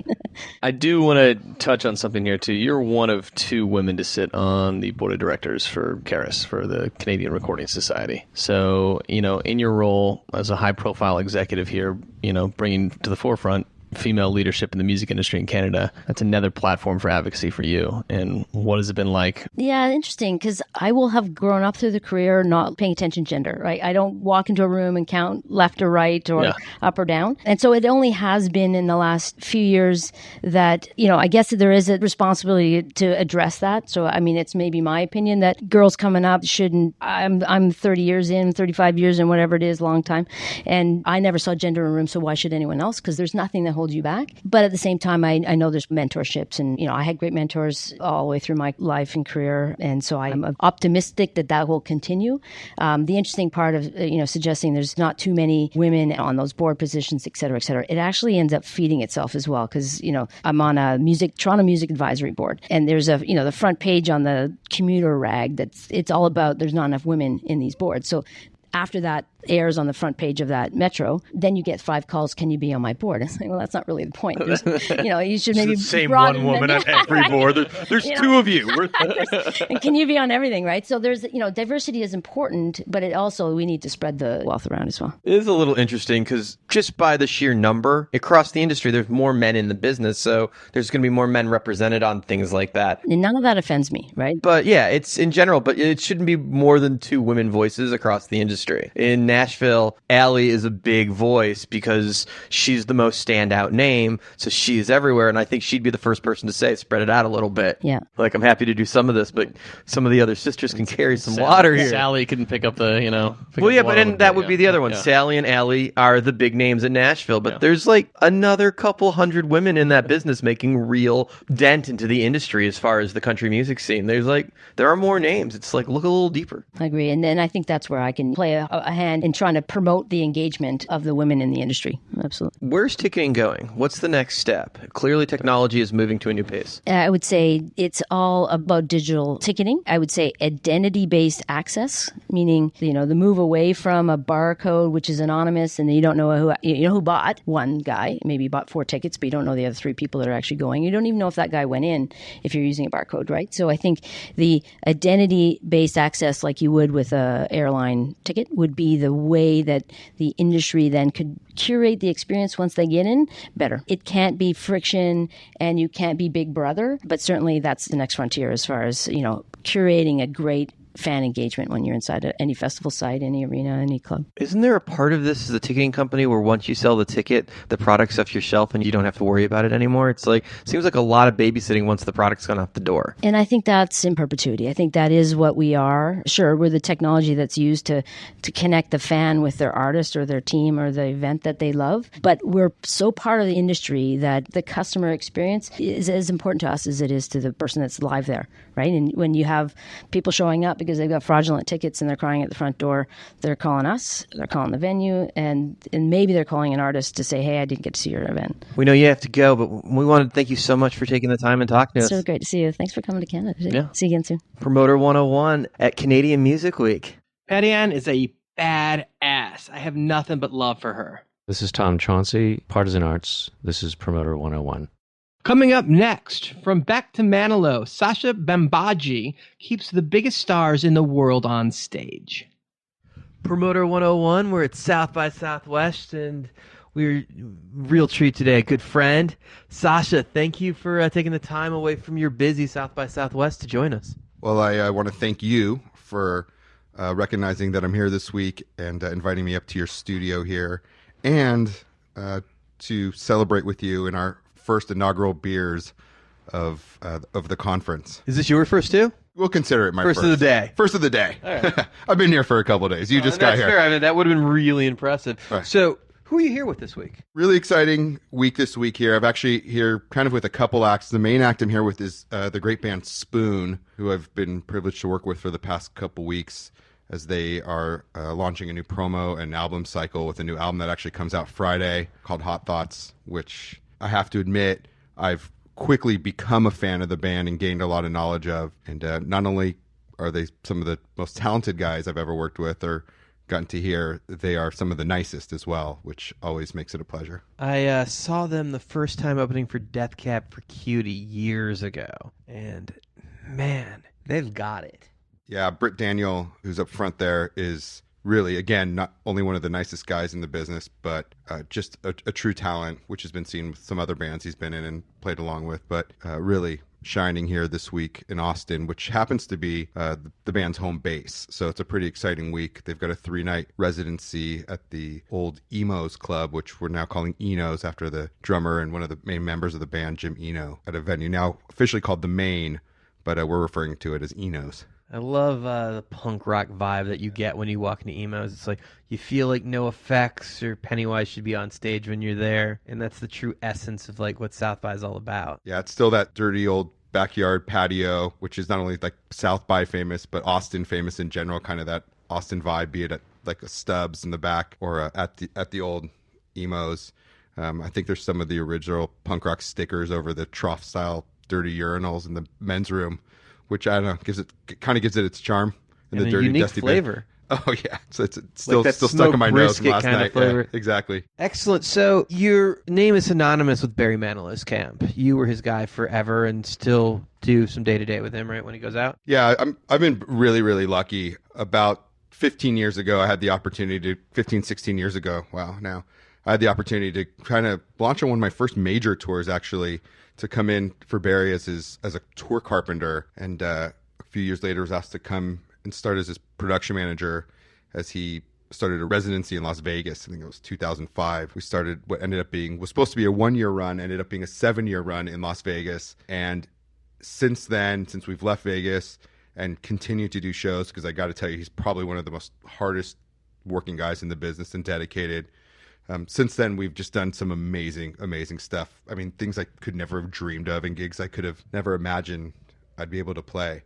Now, you say my name's synonymous with him, but I just want to add synonymous, I think, amongst our ranks and our friends and our industry colleagues. I think anybody that's done a Barry Manilow show in the last decade and a half immediately thinks you're the guy that's going to be on the phone advancing that show with them. So, I mean, that's a pretty strong thing, because Barry doesn't do 12 shows a year. Yeah, no, Barry amazingly does an insane amount of shows a year. I mean, I think in just the past, since 2011, since I became his production manager, I think we did over 500 shows in Vegas alone, and probably another 400 outside of Vegas, not counting appearances, TV specials, promo events. The guy works so hard and all the time. I remember when I first started with Barry as a carpenter, I worked under a great production manager who I learned a lot from. And I asked him, I said, what's so great about working for Barry Manilow? I mean, aside from the fact that he's a genius. And he said, man, the guy works. If he signs up for a 5-month tour, it ends up being a 9-month tour. And in 2005, I signed up for 1 year in Vegas, and we literally haven't stopped since. 7th show added by overwhelming demand. So how do you jump from the AC world of Barry Manilow to the fast-paced world of fucking Beck? Yeah. So the diversity in the artists I've been able to work with over the past few years, I mean, even prior to Barry and some of the gaps, and breaks that Barry's taken, which is really... I own a Mandy album. I won't lie.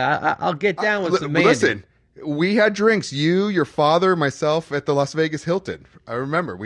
I'll get down with some Mandy. There's no problem with that. Yeah. But I'm thinking Devil's Haircut way up here. Like, I got 2 turntables. You know, I'm ready to rock. So here's the irony of it all. Again, very lucky to work in it all. But the real fast-paced world and the high-level operating world is actually in the Barry Manilow world, believe it or not. You take the tempo of his hits and you think that that's the more chill vibe camp, so to speak.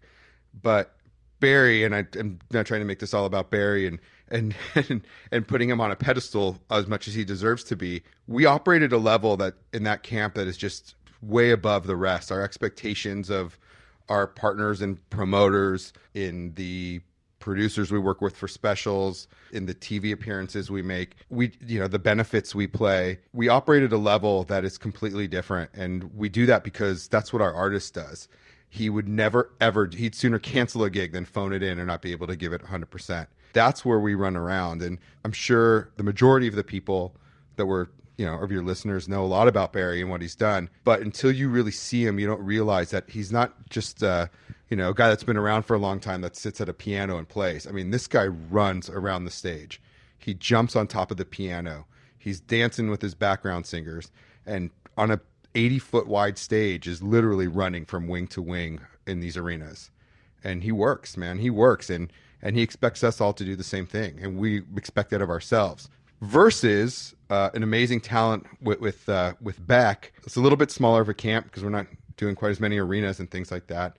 But the music pumps you up. It's a little different. The main difference for me is I can wear jeans and a T-shirt when I'm working during a Beck show. And during the Manilow shows, the Manilow Mafia comes out in our black suits. Well, clearly Beck has had a very different path, but legitimately has been a rock star now for going on 25 years. Yeah, you kind of forget what a legend he is himself. I really see that when we are at shows, be it a Beck show or some other special or event, and the way that people just flock to him. And by people, I mean his peers and different celebrities who just come out of the woodwork and just adore him. You forget how many hits he has, but going all the way back to Loser, it's just like, there's just a ton of them. Yeah, and you compare that to some of the contemporary stuff he's done or the different albums he's done, and I mean, there's not an album that sounds like the previous one or like the next one. They're all different and all different genres, and I like to say he gets away with it, so to speak, but really he just has the talent to do something that sounds like a crazy hip-hop sound to almost like an electronica sound to some beautiful ballads. So you jump from Beck, now you're with Spoon. Yeah, I mean, in between these artists, we all have to work, but I've been able to align with a team that's kind of plugged me in to fill in with some different artists and some different windows when they need it, just to give a little extra production support. Spoon this week and next. I've also been able to work with a band that's been one of my favorite bands years now, before I was actually even really touring extensively, and that's Jimmy Eat World. Jew. Jew for short. I'll tell you a funny story about that, actually. I remember booking them at the Mercury Cafe 25 years ago, opening for Blink-182. Exactly, yeah. They're so great. And they, too, just released a new album towards the middle end of last year, and it's another damn good album and another really great group of guys. It's a high-energy show, too. Yeah, those guys, another band, all 4 of their principal members, Jim Atkins up front, those guys just rock every night, and I'll never get bored of watching them. Or their fans. Their fans are rad, man. They, especially when it's their show, and coming to a different town, seeing these multi-generational fans like singing and rocking to them. That's a reward as a production manager when you peek out there and see the fruits of your labor. Now, we've gotten very lucky on the podcast early on. Stuart Ross, Jim Runge, David Klein have all graced us with their presence, which is certainly the ilk of guys that you're also in the industry with. Let's take a moment and talk about what your job is, because in the early days when you're in a van with a band, it's babysitting. But you're working with artists where you're not a handler. You're dealing with real business. Yeah. It's funny, Dan, if we had kind of pre-pro'd this podcast, and you would have said, like, what do you want to talk about or whatever? I mean, you practically just led me into it right there. And that's what... You're welcome. Like, really what my role is as a production manager or tour manager and road manager. And I think if I sat around with the greats of the amazing man in the suit, Jim Runge, who's just like become this amazing being, I think mainly from just being an all-around great guy, and from some of our other peers that we always talk about, I think that like the main buzzword is safety. And I think that like that's what our role is. And it's not just in the literal sense of like make sure they don't trip over a pothole or crack or fall off the front of the stage. It's really just, our artists' jobs are just to go out there and perform every night and give it their all. And the rest they leave to a team of people, some of whom they barely know. I could come in as a new production manager into an arena tour, and I'm, left to be in charge of essentially what's a multi-million-dollar operation. So it's a very big brand in most cases. Yeah. And I want to clarify, I said brand and not band, although in both cases they've kind of aligned. Yeah. Because these are very big businesses. Yeah, they are very big businesses. So there's the business aspect. We production managers and tour managers have company credit cards and sometimes insane amounts of cash that we deal with, as do you in your business. And when you deal with these artists that fly in, drive in, whatever, show up at a gig, get pumped up, ready to do a show, and walk on stage, give it their all, then walk out. And in the meantime, you're dealing with their money, their liability, their reputation, their physical and mental safety and health, those of all the people that work for them as well. So keeping all of that safe and intact, that's my job. Making an artist feel safe, making an artist know that he's not going to get booed on stage, because some of these great guys still don't have, after 25 years, 30 years, 40 years. And I'm not talking about Barry or Beck or any of these others specifically, but man, it still takes a lot of balls to go out there every night. You put out here on your podcast and some of these panels you host from country to country now, you international man of panels. Simply you jest. But really, we were talking about, before we got on air here, we were talking about Springsteen in Italy in front of 155,000 people. I mean, I'm not getting on fucking stage in front of 155,000 people. I mean, not without my knees shaking a little bit. I don't care how many times I've done it. So, giving those guys the confidence, making them feel safe and that they're doing the right thing, and there's a good reason for it is what's important. Yeah, it does take a bit of a polished act and a set of balls to get on stage. I got to imagine even Springsteen himself showing a little bit of nerves when he's walking on stage before Bonnaroo, or going to Italy and playing in Rome, or where have you be with a crowd that big. Yeah. I mean, you're playing crowds the size of a Pope's audience. Yeah. It's going to shake no matter who. When you're when you're a Beck or Barry Manilow or a Springsteen or even like a Madonna or Gaga, I mean, you're one name on a marquee literally versus 100,000 people. So you either win them over, because they're going to team up against you, team up one way or another, with you or against you. You rarely see audiences split and divide. So recently I've been thinking about the world more, and we're coming out of ILMC last week, and I've got a little bit of that international flavor in my eyes for the moment. And with that, I've been thinking about, and I don't think it's because of ILMC, I think it's because David Klein is running around the country with Justin Bieber doing stadiums. And I said country, I mean, I should have said world, because they haven't even hit the States with the stadium tour yet. It's not going to be here until later this summer. But I'm seeing pictures of all of these places. I think they were in Australia last week. And it was like producing these stadium shows internationally is just got to be jarring. Now, when you're doing the stadiums, you have a little bit bigger crew than when you have an arena crew, because you've got a steel crew and you've got production guys versus road managers and tour accounting. It becomes a bigger department. But I'm watching what he is orchestrating around the globe. It's no joke. It really is got to take the kind of planning.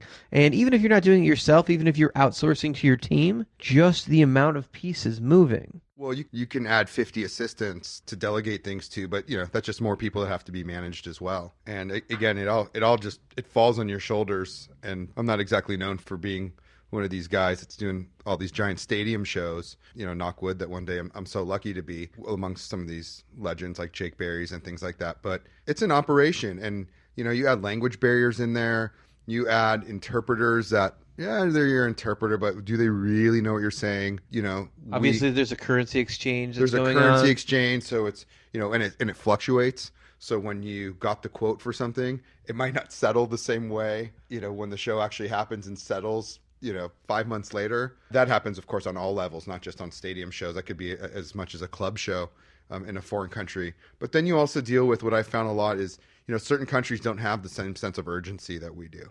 And that's tricky. That's at all levels. They don't operate with the same time structures. They don't operate with the same safety levels. They don't hold certain things, as important. And they're answering to you, not to the artist you're answering to. So it gets a little tricky. There's so many moving pieces. And at the end of the day, we talk about this quite a bit in the office. We actually took our entire staff. Which office, Dan? You have like 7 now. Amongst all of them, because we use Slack. But a couple of years ago, we took the entire staff and put them on we did a retreat on a tour bus. And we followed the Trailer Park Boy tour for a couple days and ended here in Austin, where we shot a 2-night DVD at the Paramount. But I wanted my staff to see, particularly the marketing staff, what it's like to be on the road, because the production guys get it. They're at the shows. Right.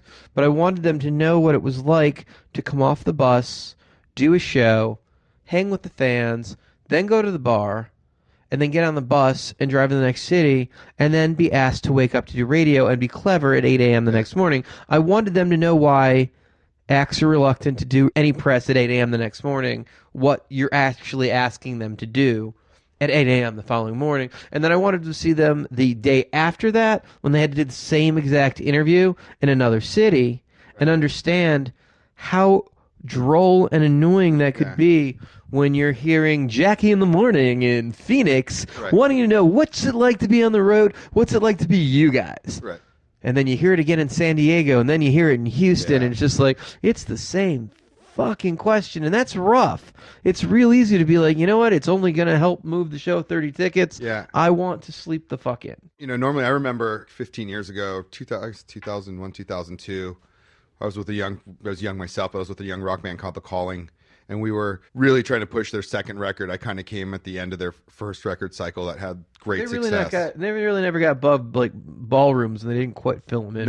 Ironically, towards the end, they couldn't sell a club in America, but we would go do 10,000 in Brazil and in the UK. It was just insane how that works. But loved in Belgium. They loved the little blonde lead singer kid. Italy was big too. It's grueling, and that's to sing your praises again. That's the genius of you. And that you actually made the effort to put your guys through that ritual and that routine. And well, it's important to relate to what's going on, because you guys are on the river without a paddle, and when you guys call and you need help or resources or something, if we're not there for you, we literally just sending you adrift going, deal with it.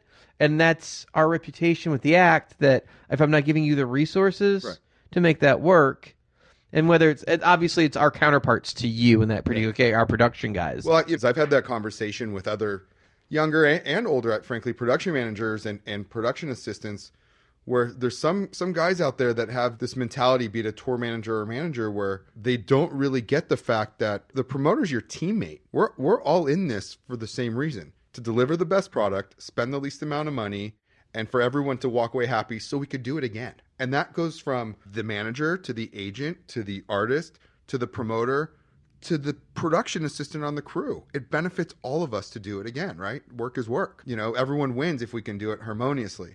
And to take your staff through the paces of what these artists and their support crew do on a day-to-day basis, well, that's genius, because I remember getting in butting heads with day-to-day managers as a young production manager, where I'd book a bus and they'd say, oh no, we already booked it, you're going to use this one.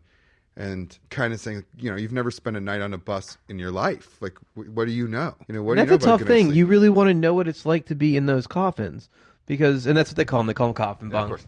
And there's a thing where you can go have a beer in the lounge of the bus, and you don't know what it's like. But until you've slept in a bunk when it's too cold that you have to like go to sleep in your sweatshirts and your jeans and double socks because it's winter and the bus it's so warm and you're just wrapped in like you're camping outside.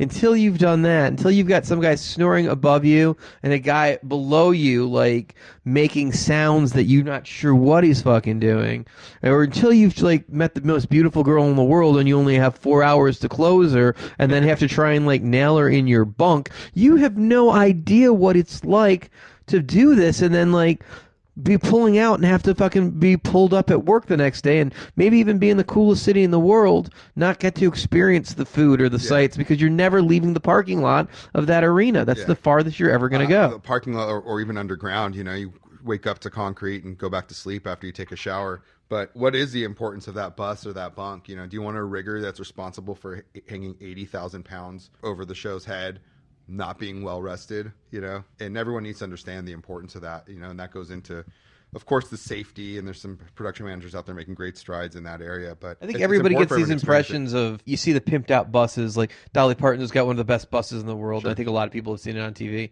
The star buses are awesome. Yeah. The crew buses, not so great. Yeah, you get used to what you're dealt with, there's pluses and minuses to everything, Hey, it's great to stay at the Four Seasons or the Ritz-Carlton until you want to order a fucking hamburger and it costs you $27 versus staying at a mid-range hotel where you can get one for $10.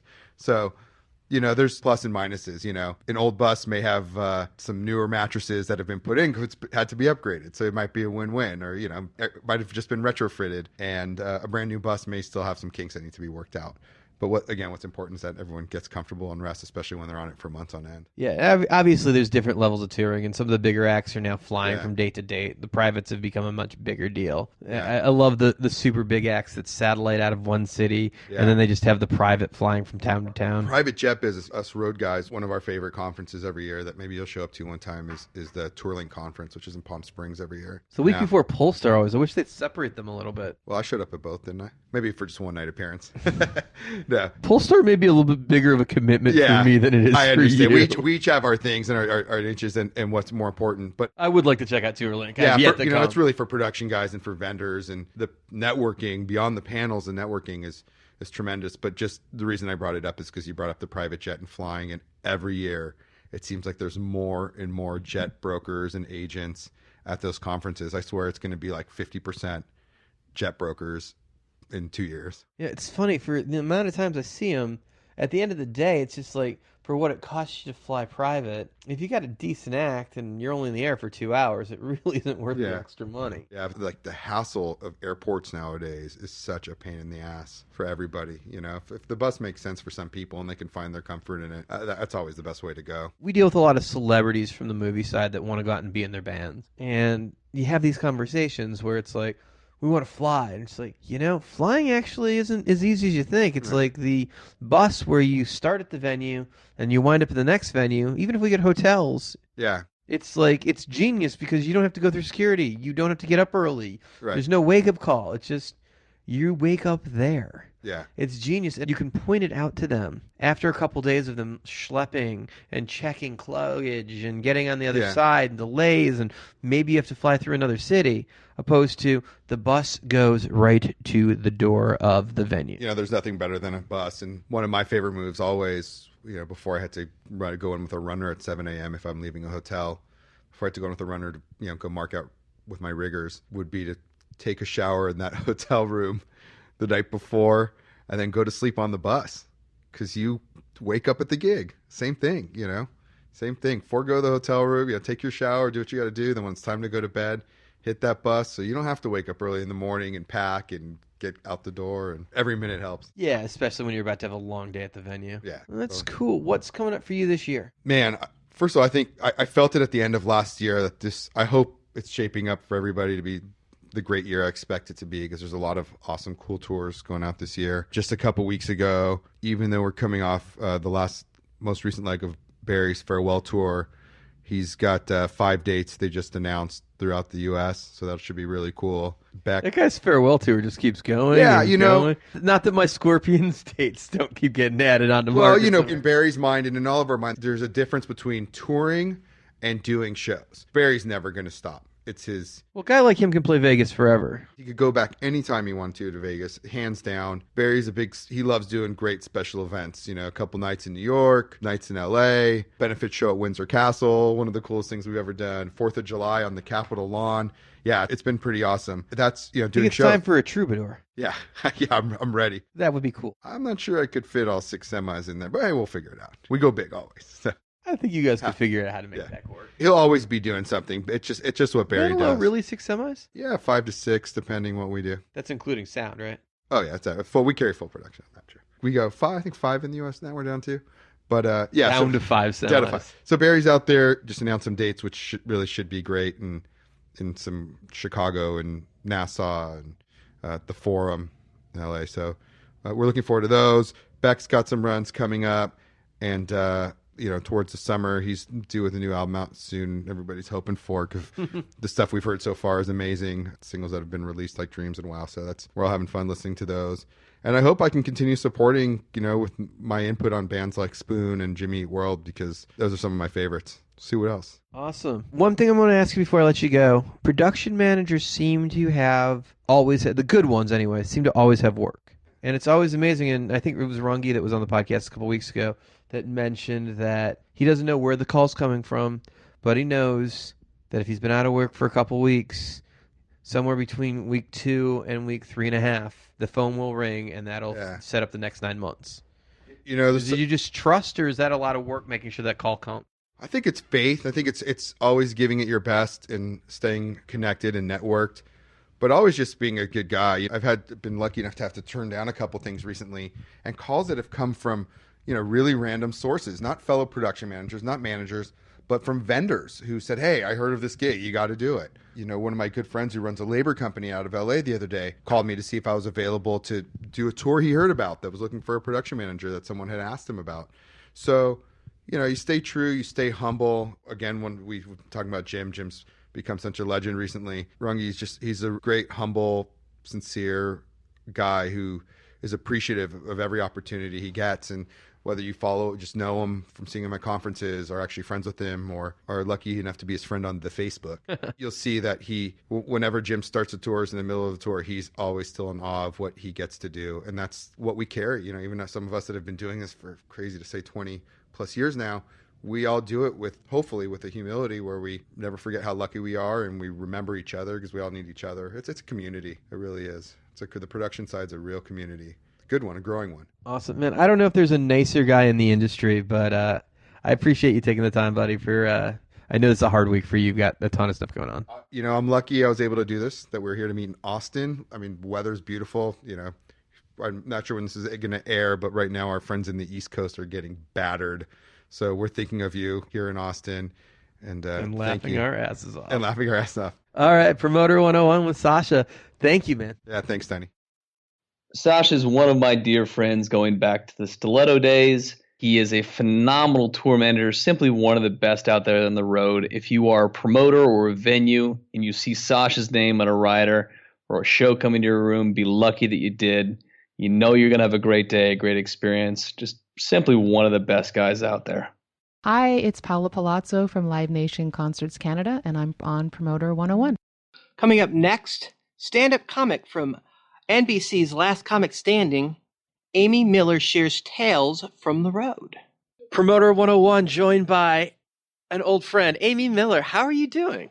I'm doing good, Dan. How are you? Pretty good. So not are you only experiencing the world of success in the comedy world right now, but you understand the other side of the business as you worked at the Aladdin Theater in Portland for years. So you really have both sides of the business, on stage and behind it. Yeah, sometimes it's more of a curse than a blessing, but I think it's helpful. And as you know, I was also at Ticketfly for 3 years. I was one of the first employees at Ticketfly. So kind of, on every side of the thing in a way. I think it can make me annoying to book sometimes, but I think it's definitely an asset to have, as my career grows and as the venue spaces I'll be doing grow. I just kind of have a little more information that most people don't have. So that's nice. Now, you were on last comic standing and did very well. That certainly boosted your career, right? Yeah, for sure. Yeah, those kinds of things, you get enough screen time that even if I wasn't in the top 5 or whatever, I was a semifinalist, it still kind of upped my pay a little bit, certainly upped the number of gigs and also my position at the club, where then I went from, featuring to headlining at a few more places than before. So yeah, for sure, it was really helpful. And you moved from Portland to LA, so you've really, in the last couple of years, changed your game up as how seriously you're taking this. Yeah, definitely. I was in Portland for 3 years, and a lot of people thought that was a strange move because I started in the Bay Area. But there's a lot of path to this thing now, and I sort of chose kind of a unique one, which is that I went from a larger market to a middle market before I made the leap to LA. And I think it worked out really well for me. I'm super happy that I did that. But yeah, I've been in LA about 8 months, and we're doing the thing. The thing. You're doing it up. Now, you've always had this this very real feel about you of you ask for things. You don't just sit there and wait. You'll get the call, hey, I want to open up for this act. You reach out. You're more of a go-getter than most acts. You don't ask, you don't get kind of a thing. I hope that's true. And, that's met with variety of responses. Some bookers really appreciate that. And I think maybe from being on the other side of it, I also saw how often, for example, there was no opener booked because there's a breakdown in communication between the promoter and the agent and the headliner, and the headliner originally is going to bring someone, but then they don't, and all of a sudden, you have a sold-out house and the show's tonight, and the venue's just realizing that there's no opener. I do try to reach out as early as I can for opening spots and also to book myself out on the road as a headliner, and I think path of least resistance works well for a lot of bookers. They want to fill their calendar, and if they already know me and they already like me, then a lot of the time they're really happy that I reached out because, I'm not right in front of their face. It's hard to just remember oh yeah, we had this person 2 years ago and I really liked her, I'm going to reach out. So some people really enjoy it, and some bookers probably find it annoying, but I got to work, so it's kind of what I do. No, I think it's a refreshing thing to actually hear from someone saying, hey, I like that person. I would really love to be on stage with them. Yeah. It's always a nice thing. Now, you've got an album out, and it's on Kill Rockstar. Mm-hmm. Kind of a woman-empowered label, if you will. Yeah, definitely. I mean, the bands that they've had over the years pretty deeply embedded in the Riot Girl movement in Olympia and, Sleater Kinney and all those bands. And that label's run by a woman. Her name's Portia, and she's great, but it's also kind of a Pacific Northwest institution, so I felt like it was really fitting for it to be my first album, to work with them and really put a button on that 3 years that I spent in Portland and whatever that meant for my career and however my material developed there. It just seemed like a good fit, and I was really honored to be asked by them. That was lucky. That was something that I didn't have to go after. I had plans to make an album, and I envisioned sort of doing it myself or just making it and then shopping it around to labels. So it's always great when someone comes to you, and I really like the roster of comedians and bands that they have, and it's worked out great. Okay, so you've got this world of you're booking yourself at this point, but you've got an album out, you're on a label, you've got TV recognition, you're headlining clubs all over the country, you're supporting national acts. This is where you fight for real management and a bigger agency at this point? Is that the next step? Yeah, absolutely. And that's kind of one of my goals for this year. And I'm kind of at the point where I'm working either way. I'm now making a living off of comedy, so I really want representation that I'm a good fit for and that I like as well. Not that it's super easy to find an agent that you would love to hang out with, as you know. And again, that's also information that I have from working on the other side, where I'm well, this person works with comics, but not a good fit for me, or I always had a really good experience working with this guy. And so, in some ways I know a little bit too much, but it's good because the number of comedians that get representation very early because they were seen at a festival or something, and they go with the first person who asks right away, and then fire their manager and agent, a year later, once they have a little bit more recognition, is most of my friends. So I've kind of avoided that step of it. And now I can, wait it out a little bit to find someone that I think, is really in my corner, which, they're definitely out there. There are managers that come to shows and really laugh at their clients' material and really get it and are passionate about, who they are. And that's kind of what I'm holding out for. But yeah, definitely a goal for this year. Somebody that adds value. Yeah, somebody that adds value, somebody that understands where my appeal might be, because I do have a fan base, but, I'm not a bro, I'm not a sort of Daniel Tosh, handsome white guy situation. And I'm also not 23-year-old hot girl that you could really put into, any TV role. So it's meeting someone who finds and understands where I fit in all of that stuff. And yeah, I've had some interest lately and just kind of waiting to see who's the best fit. Awesome. Now it is Promoter 101 and we've got a very industry audience. So can you tell us a little bit about some of the fun, exciting stories from life on the road? Good stories or bad stories? Well, I think if you tell it right, they could all be good stories, right? Right. I mean, I think since, I have a marketing background, I did marketing at Ticketfly and also working for a promoter. Probably one of the biggest obstacles that I run into on the road is, just sort of a lack of promotion of the show or I'm doing most of the work. And a booker gets pretty lucky with me because I understand that side of it. So I can go into Omaha or Boise or wherever I'm coming up next and know how to market myself locally. But a lot of the time it's still an uphill battle. And if you think any music promoters are behind the times, comedy clubs are sometimes so much further behind. It's really without losing the gig or annoying the booker, finding gentle ways to say hey, have you put the show on the internet at all? Or, just an idea I had. So sort of fighting old school bookers is really a big part of it. As far as fun industry stories, I don't know. I mean, at this point, it's kind of all, so much of it is a blur. I've been in a different city every weekend for probably almost a year, and it's definitely fun. But there's always those nights where someone's like, oh, well, we forgot to cut your check. Can we mail it to you? And I'm like, no, definitely not. I've been here all weekend. I expect to get paid. Certainly a lot of creeps on the road.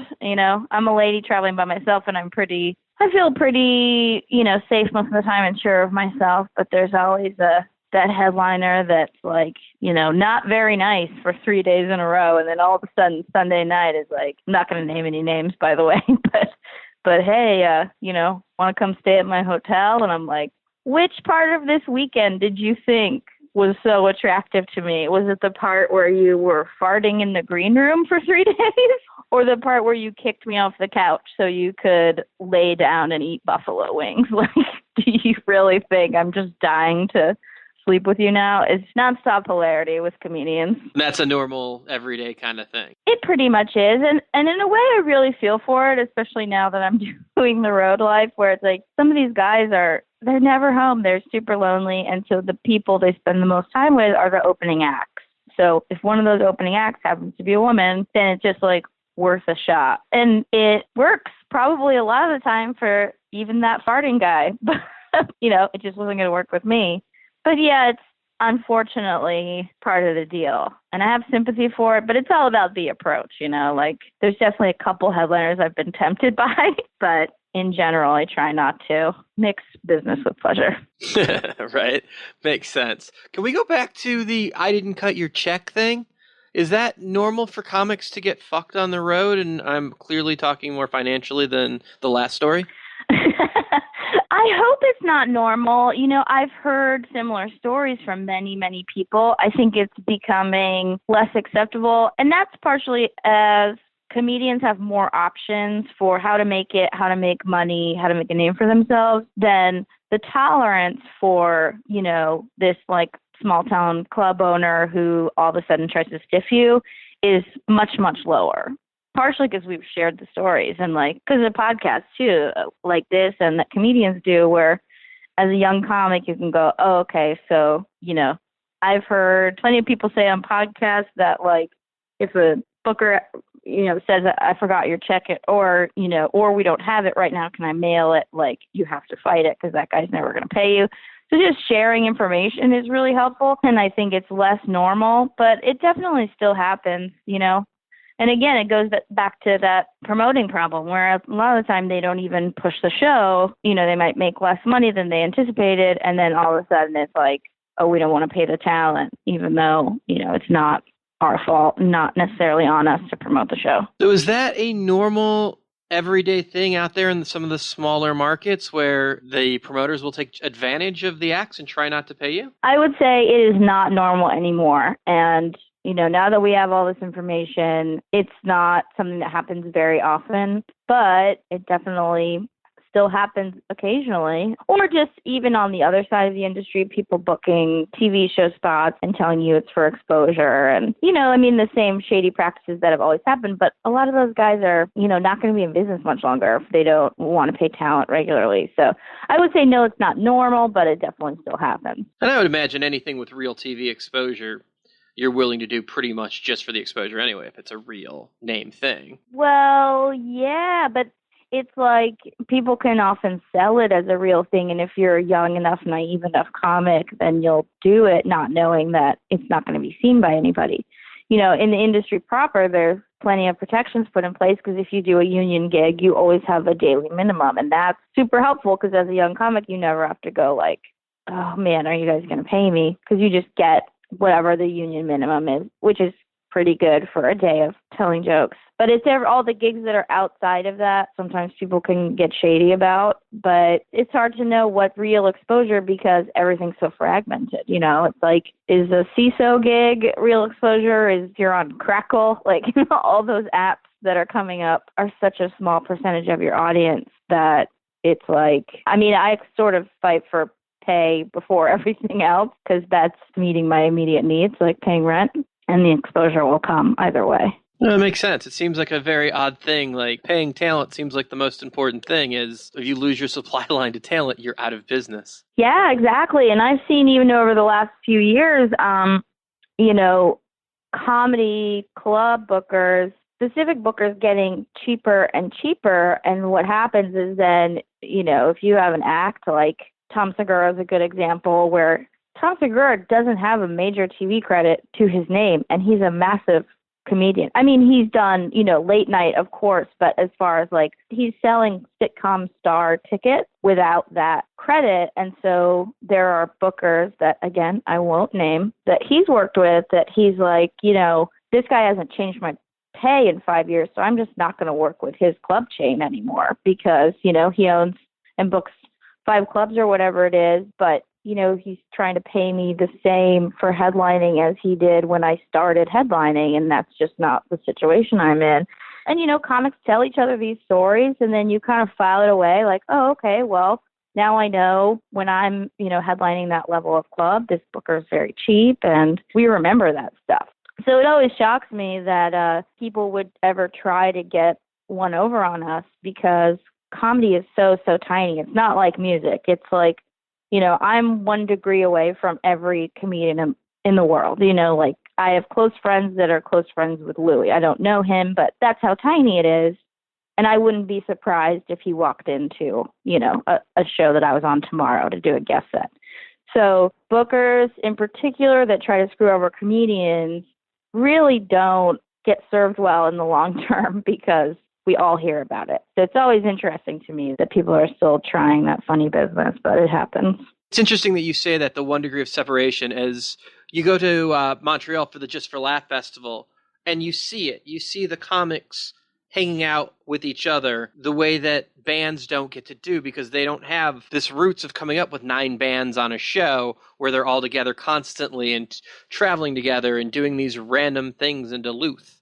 So years of intermixed shows and club appearances and comedy tours and TV auditions, there really is this unity of it. You may not know this person, but you know the person that knows that person, and everybody can find everybody, and it's amazing to see them interact. Also, really amazing in the comedy world is not all rock bands have the brains to manage their own careers, but most comics write at least some of their own material.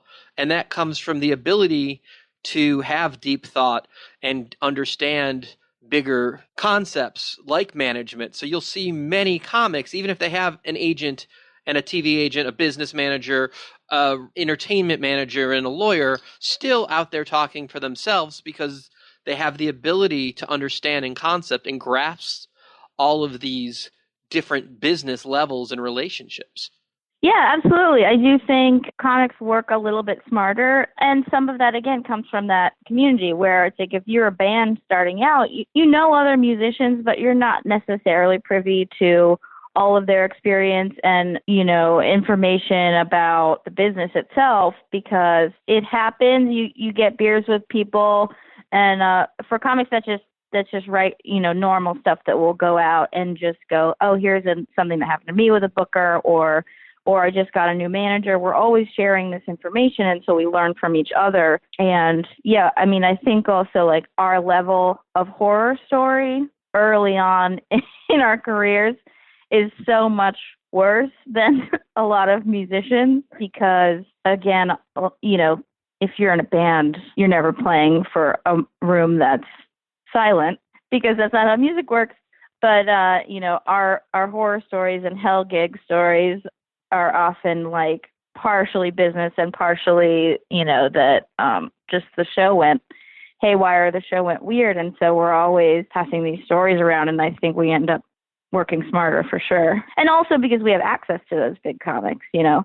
If you're a band starting out, you don't just get to like sit down with the Stones and go, hey, tell me about some of your early experiences. But it's a regular thing that happens in comedy that you'll just end up on a show with one of your heroes and then chatting after and just absorbing information. And it's a really, really lucky thing. I'm sure you've seen HBO series Crashing with Pete Holmes. I have, yes. Okay. Is that real? Is that the comic lifestyle? Is that grind really sum up what's going on out there? Part of it's real, sure. Part of it is a little unbelievable to a lot of us. I mean, Sarah Silverman didn't invite you to sleep on her couch after meeting her for 12 seconds? Exactly. Yeah. That Pete was still really bad at comedy and open about that. And that's part of the funniness of the show is like, oh, look how much this guy sucks. And then these important headliners keep reaching out to help him is very unrealistic. I mean, there are so many new comics that for the most part, you don't stand out to headliners unless you're doing well, getting a lot of laughs, or they want to sleep with you. And those are sort of the three scenarios. No one just like goes, oh man, this guy sucks, I'm going to help him out, you know? So you're saying everybody wants to sleep with Pete Holmes? I have no idea. I mean, I think the show is like really precious in a way. Just, you know, first of all, Pete is not that naive as a person, and I don't fully buy that he was even when he started comedy. And so there are some viewpoints that are really bizarre on that show to me, but the grind itself is real in a lot of ways. Yeah. I mean, the whole thing about like, you know, you can open for me because you have a car, that's definitely something that happens in New York, not as much on the West Coast, but because nobody living in the city has a car. So if you know, Artie Lang gets booked in you know, far away somewhere in New Jersey, then that kind of thing will happen. But they also bring someone that's funny. They don't just get the new kid because he has a car. But the crazy people that you meet on the road, people trying to give you drugs, you know, strange older women trying to get you back to their apartment. Like, yeah, I mean, that's even real for me. So I believe that it happened to Pete. But there's also like a naivete to that show that I just don't fully believe in. But it's Pete's a great obviously show. a pretty hip guy and is very quick in real life. Yeah, and he's super smart. Yeah. Right on. Thank you so much, Amy, for taking the time and talking to us on Promoter 101. If you want to check out Amy, you can go to her website, amymillercomedy.com, or you can find her on Twitter at Amy Miller. Thank you so much, Amy. Thanks, Dan. See you soon. You can feel Amy is out there living it, trying to earn her way onto the next level. We wish her the best of luck. Hey, it's Mark David from the Music Venue Trust, and you're listening to Promoter 101. Well, that's it for Promoter 101 this week. In the weeks to follow, our guests are going to include Ted Cohen, Trevor Solomon, Stuart Galbraith, Ariel Hyatt, Stephen Riff, Phil Rodriguez, Jeff Cohen, Sean Edison, Brian Zisk, Larry LeBlanc, Tom Chauncey, Paula Palazzo, Chuck Randall, Rob Ziffarelli, and so many more. If you have any thoughts or feedbacks about the podcast, we want to hear from you. Send us an email with your ideas at steiny@promoter101.net. And keep up with us on Twitter. I'm at WLukePierce. Dan's at The Jew, and the show is at Promoters101. Be sure to subscribe to Promoter 101 wherever you podcast, and please help us spread the word by telling as many friends as possible. Seriously, tell some people. Please. If you missed any of the past podcasts, you can always catch up at Promoter101.net. Past guests include Jamie Loeb, Ruth Gonzalez, Andrea Johnson, Don Holliday, Ellie X, Sarah Mertz, Julia Frank, Alma Sheck, Whitney Bond, and so many more. I'm Luke Pierce, and for Steiny, have a great week. Trevor Solomon, Crashline Productions. I'm on Promoter 101.